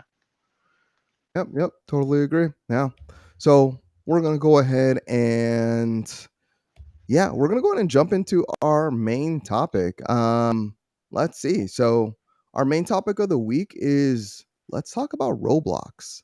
Um, yeah, there's a really a lot to cover here. I will kind of break it into segments, but in terms of Roblox, I mean, Roblox is really a game platform. And it's a game creation tool or system that's very reminiscent of like Minecraft. In terms of like you're taking assets in the game and you're building levels for creation. Hmm. The Roblox Corporation allows users to really program their games, to create skins and mods, and that's accessible to other users. Um, with that, every developer does get a cut. They do call these games experiences because essentially like Roblox is in other stores, so it essentially would be a developer or a uh, a sales app or developer app in another app. Hmm. But it's still they still get by it legally somehow. Just maybe because it's such a popular thing that a lot of like the Apple Store and all these other stores can't not have it on their systems.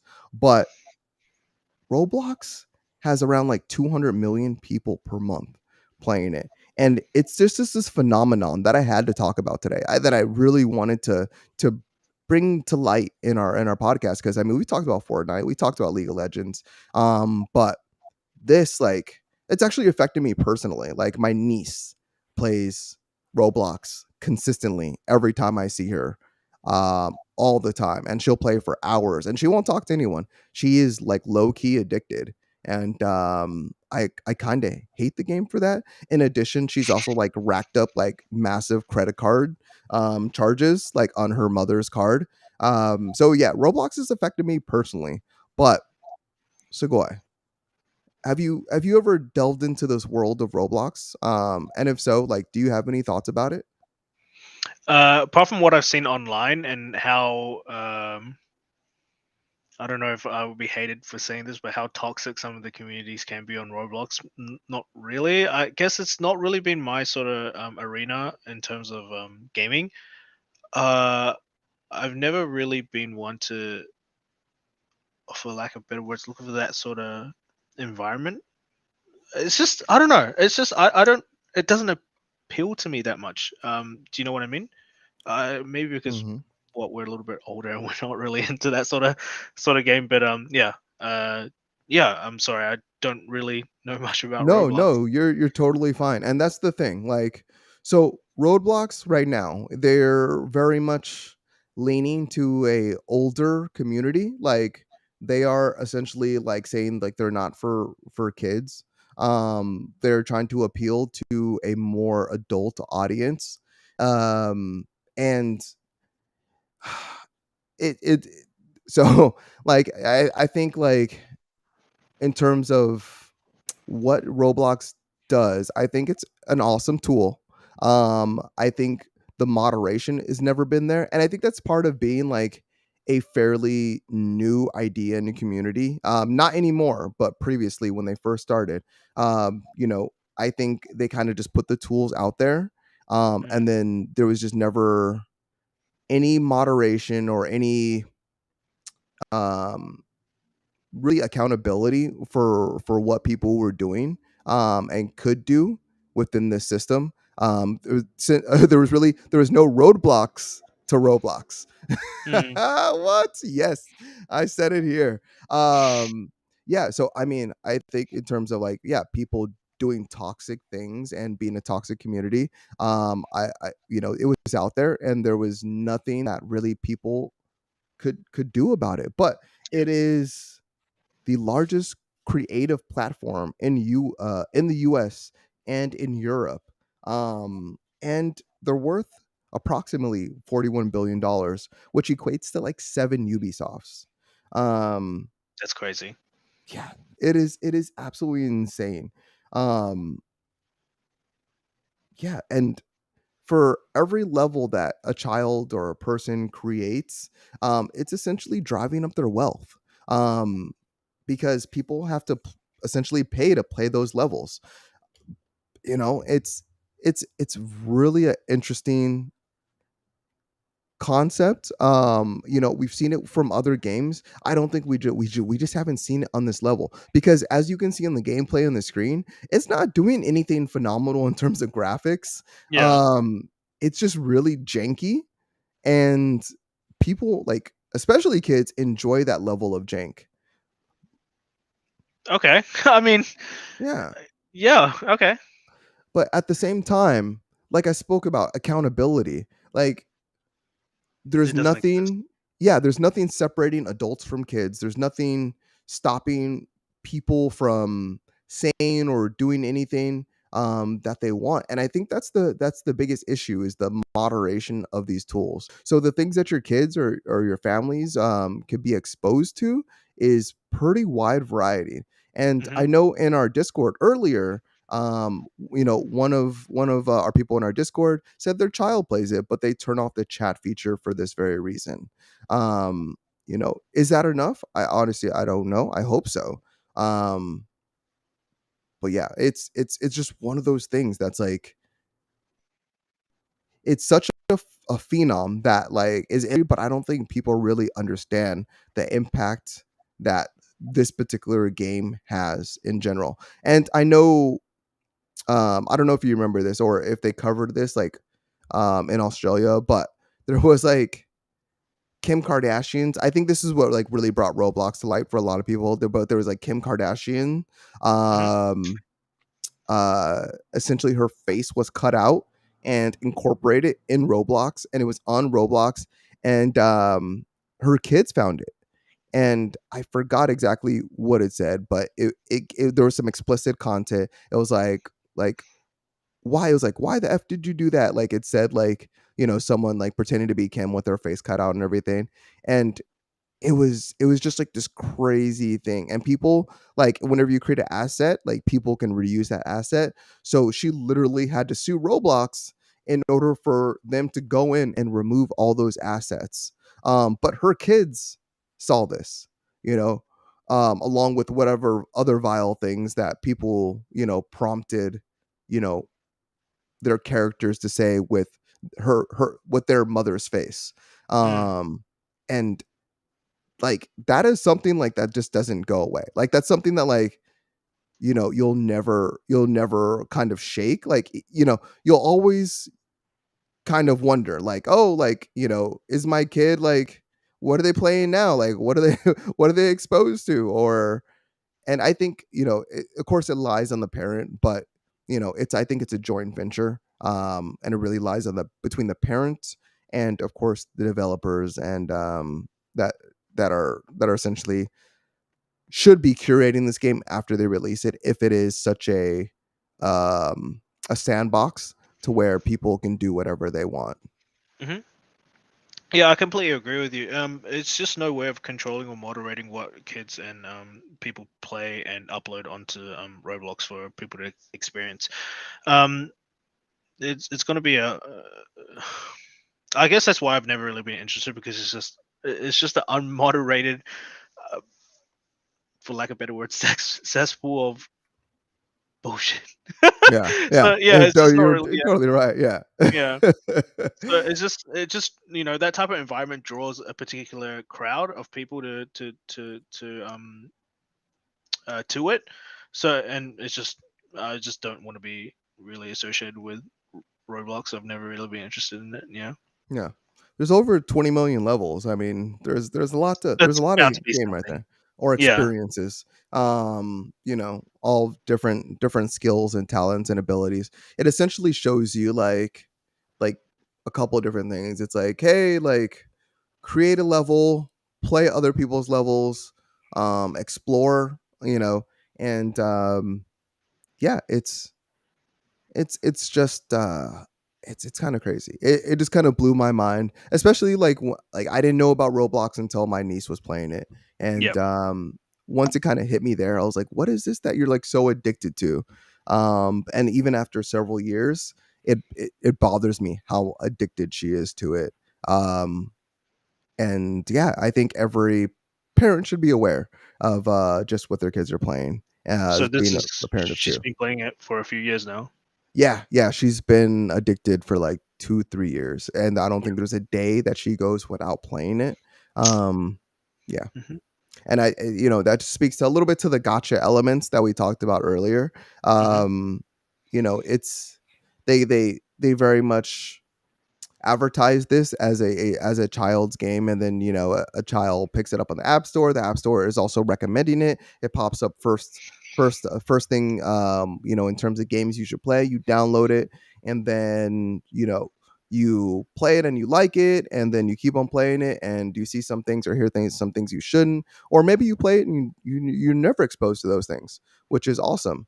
In the same respect, maybe you play it and there's some like licensed stuff that that's in the game like that like shouldn't be in there, because I know especially Nintendo doesn't like when people especially in creative tools place Mario or whatever characters like in their Yeah. games. Hmm. um but with just such a large base audience base, um yeah, like you said earlier, it would be really tough to curate it. But even as a company that's worth $41 billion, I think it is your responsibility to do so. And I will kind of end it there, unless there's anything else you want to say. I'm done with my Roblox rant.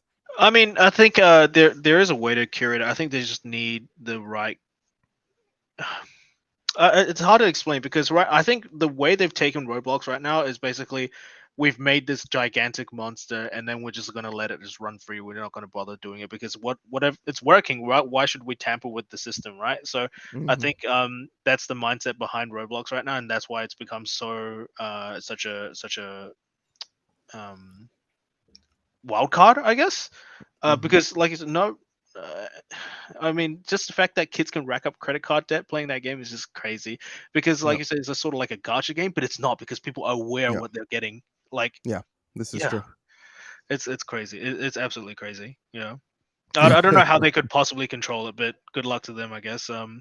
Yeah. Because it is like you said, advertised as like a child's game where a lot of the content that exists in Roblox should not be, or is not child friendly at all. Yeah, Absolutely agree. yeah, yeah. All We'll right, say. my friend. Well, yeah, if you have any thoughts on Roblox, please write in the comments or the chat. And thank you to Black Hat Celine for supplying us with additional materials to learn more about Roblox and its predatory natures, and just about what the game is, and yeah, and the positives about the games also. I'm sure there's some positives in there. We're just not covering those today. Yep. Anyway, it's time for the release rundown. Segoy, I'm handing this off to you. I'm exhausted once again. No worries. So the release for this month is looking great. There's a lot of just I think we say ports, but like releases on consoles. So we have Biomutant, which has been out for a while now for PC.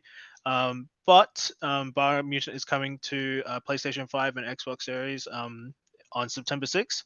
So I mean, I've heard okay stuff about Biomutant, but I think if that sort of like hack and slash is your type of game, then Biomutant is coming out, and you can get your hands on it soon if you're a console player.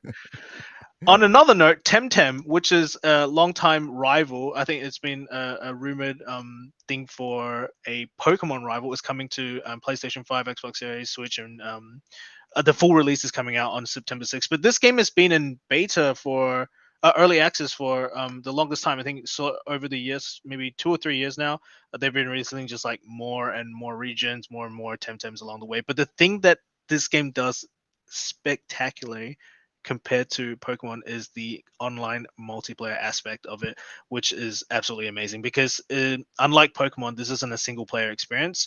Um, the the story is and the acquisition of Temtems are, but you can actually see players running around throughout the entire time you're playing Temtem. It's not just like specific areas like what Sword and Shield does.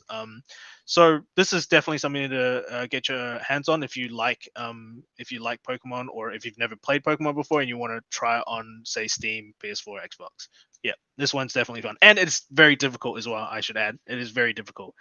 Um, and next up, we have the Tomorrow Children Phoenix Edition coming out. So this one's an interesting one. I was just doing a little bit of research on it, and this game actually came out as like a online live service in 2017, November of 2017. Sorry, and due to, I think it was like server issues and monetization issues, they had to stop the production of the game.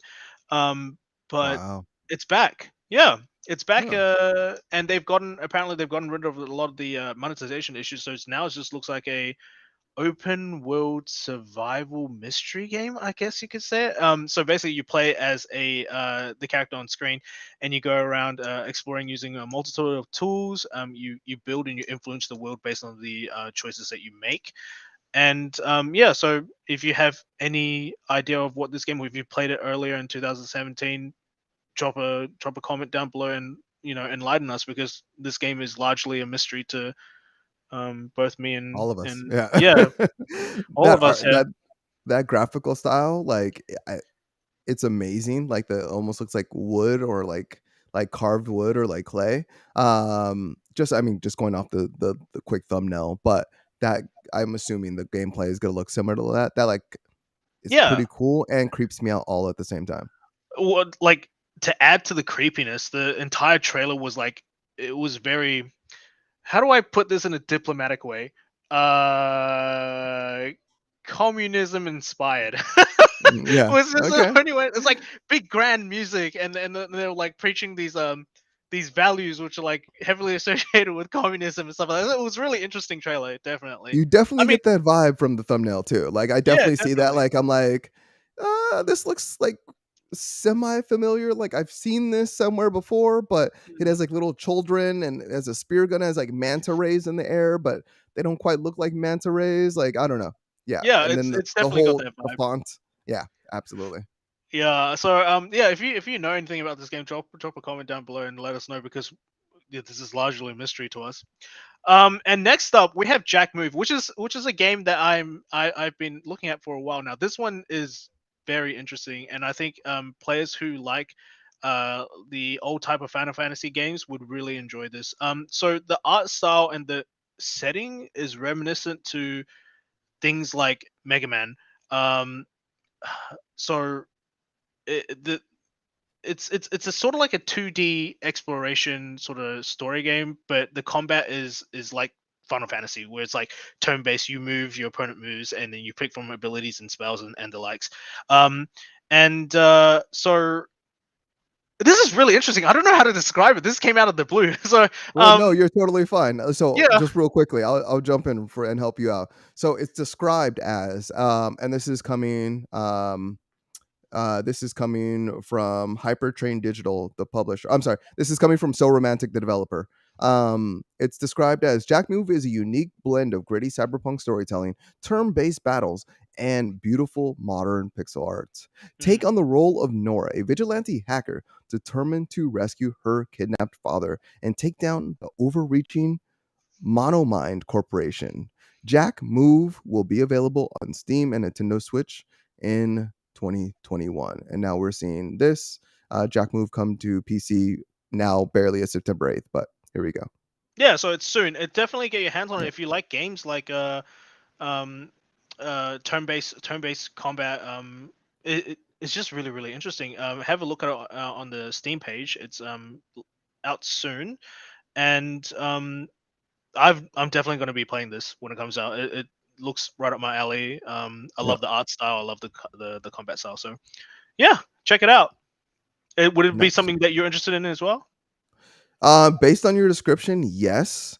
Mm. I think like it's crazy because I mean, like since you were talking, like when you started talking about it, I brought up a couple screenshots, but that whole like behind the back like turn based like RPG element is something I haven't seen in a very long time.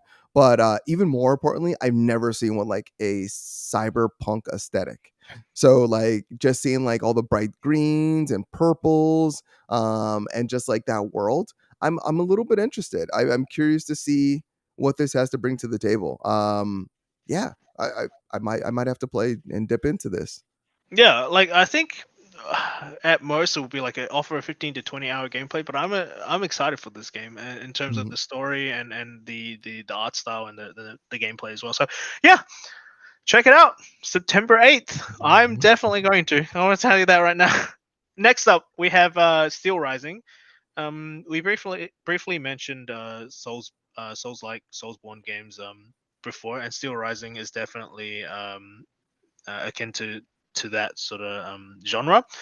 So I think it's set in like a dystopian France. I forgot the time period when, but it's old, and you basically play as a automaton, and the gameplay is very much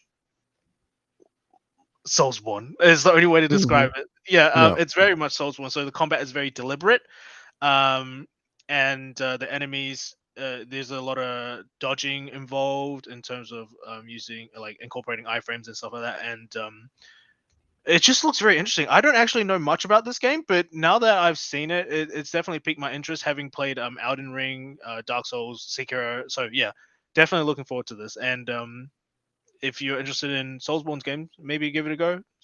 Releases on PlayStation 5, Xbox Series, and PC on September 8th. So another contender for this week, strong contender for this week, I reckon.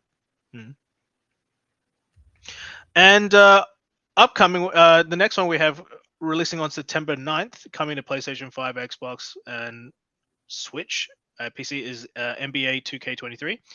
So, um, as you all are familiar, I'm not really a fan of sports games. So take it at face value. I'm just joking. Do you have any input on this, Fines? You know what? I don't have much. The only thing I can say is we have Booker on the cover here. There's multiple covers. So there's a WNBA cover with females, of course, female basketball players on the cover. There's this cover, and then there's one other cover, which they've been doing the last couple of years because like their last year, their Kobe Bryant cover was like really really big. Hmm. But yeah, I'm from Phoenix, Arizona, and of course Devin Booker is one of the if not the top player for the Phoenix Suns, from Phoenix. So yeah, I'm not gonna play it, but I might just have to pick it up just out of like support, for the Phoenix Suns. Yeah, it's pretty cool. Like I really like the art here. I really like the Kobe cover like last year, which is one of the reasons why like I thought about buying that last year. NBA 2K22. But other than that, hopefully there's not too many microtransactions. I know that's been an issue in the Hmm. recent years. And yeah, yeah, bring it. This is the best basketball game out there right now. So Definitely excited. So get excited for the game. And as Tutor also mentioned, it's also on Switch as well. Yeah, yeah, yeah, yeah, says it right there. yep, Yep, Xbox yep, One, Switch, PC. Yep. yep. So yeah, September 9th. And finally, we have a. I feel like I don't know how I feel about this one. I don't know if it's anticipated. I'm assuming it is, but Splatoon 3 is coming out for Nintendo Switch, Mhm. also on September 9th, and this is by far the biggest game coming out this week, in my opinion. Um, Splatoon 1 and 2 saw huge success on the Nintendo Switch, and I there is no reason to doubt the success of Splatoon 3 as well. So, um, I personally never played Splatoon. I've been really motivated to get it at one point, but every time I've wanted to go get it, I've been distracted by another another game. So um, it really feels in that niche of that sort of competitive environment on the Switch as well. If you're really craving that, so Splatoon 3 is coming out for the Switch on the September 9th. So if you like 1 and 2, there's no reason to dislike 3. I think it will just add on to a lot more to what Splatoon 1 and 2 did well. Yep. And yeah, so did you ever play Splatoon 1 and 2 on I Switch? I have played Splatoon 1. I never got to play 2. Um yeah, you know what? This is one of my favorite like shooters, non-shooters. Like Mm. I Yeah, I like know what this you mean. is Yeah, like this is like I feel like there should be more games like this. Like they took a shooter and then they made it into something else that's more family friendly, and Mm, I love it just for that respect. I love the characters. I just love the art style and the concept about like you're basically having a paint war, and then on top of that, like when you jump into the paint, you turn into a squid. I mm, think like when you mentioned like Nintendo and innovation earlier, a lot of the innovation also comes from their developers, and coming up with ideas like this, I think, is just wonderful. I think Splatoon should be even. This is one of those games that I think should be multi-console. oh Just yeah, I because cannot agree with it more. like Yeah. this game would like it would hit so well if it was on every console. It would only help the player base. But this game I think is incredible. At least 1 and 2, and I'm excited for 3, even though unless the Switch Pro comes out that like meets all my needs, I won't be playing it. But Yeah. um, I'm very excited for this game to have left, even if just to watch from a competitive standpoint in the background and just see like professional players play it. Like I'm very excited for this game, and I hope this is one of the few series that continues on even past this generation of consoles onto the next one. And yeah, someday even would be better if it became multi-console. I love Splatoon. Yeah. Yeah, absolutely. I completely agree with you. I think Splatoon appeals to such a wide range of audiences that it would just see phenomenal success on a cross-platform environment. Not only that, I think what you mentioned before with the innovation, they basically said, we have basic movement in shooting games. Like, what can we do differently to up our game and to separate us from the competition? Because you see your classic sliding, sprinting, or whatever, but someone just said, you know what, screw it, let's turn into a squid and be able to jump everywhere and do all these awesome Hmm. stuff. So yeah, I think not only that, the idea of having, when you say shooter non-shooter, and the fact that the goal is to like cover more area with your color uh Hmm. compared to the other team is just such an innovative thing, but you're also trying to deny the enemy team by shooting them and whatever, Yeah. and taking them off the arena. So yeah, this is definitely such a cool game, and I agree with you. I completely will try to petition this to be a multi-platform. I think it's definitely would be a benefit to the gaming industry to have a game like this be available to more people, in my opinion. Yeah. Yeah, we're starting the petition after this podcast. We're going to petition.org, and you can sign up there after the episode. Look for Splatoon fanatics, and Exactly. Screw Pokemon on multiple platforms. We have Temtem now. Go Splatoon. there we go. There we go. All right. Thank you so much, Segoy, for taking the release rundown. That was wonderful. Let's see. We're gonna go ahead and end Stop this ruining our episode. dreams. We're gonna go ahead and end this episode by going through chat room real quick and real quickly. It looks like Too Tall really just blew up the chat room today, really supporting from the outside. Um, Segoy, was there any anything you saw pop up in chat that you feel needs to be recognized here on the podcast before we head out? No, nothing really. I mean, we've been keeping. I think the main thing was the fact that Tutor was just knocking down our hopes and dreams and having. I mean, no, he did actually say next would be Discord on Nintendo, which I hope it happens, but never Mhm. will. I mean, these things just don't work out like we want.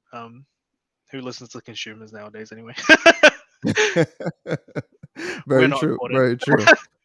Well, thank you for Too Tall. Thank you, Too Tall, for supporting on the outside today. Mm. There was a ton of comments, but yeah, nothing that we need to pop up today because we've already had a over a 2 hour podcast. So we'll go ahead and end this podcast.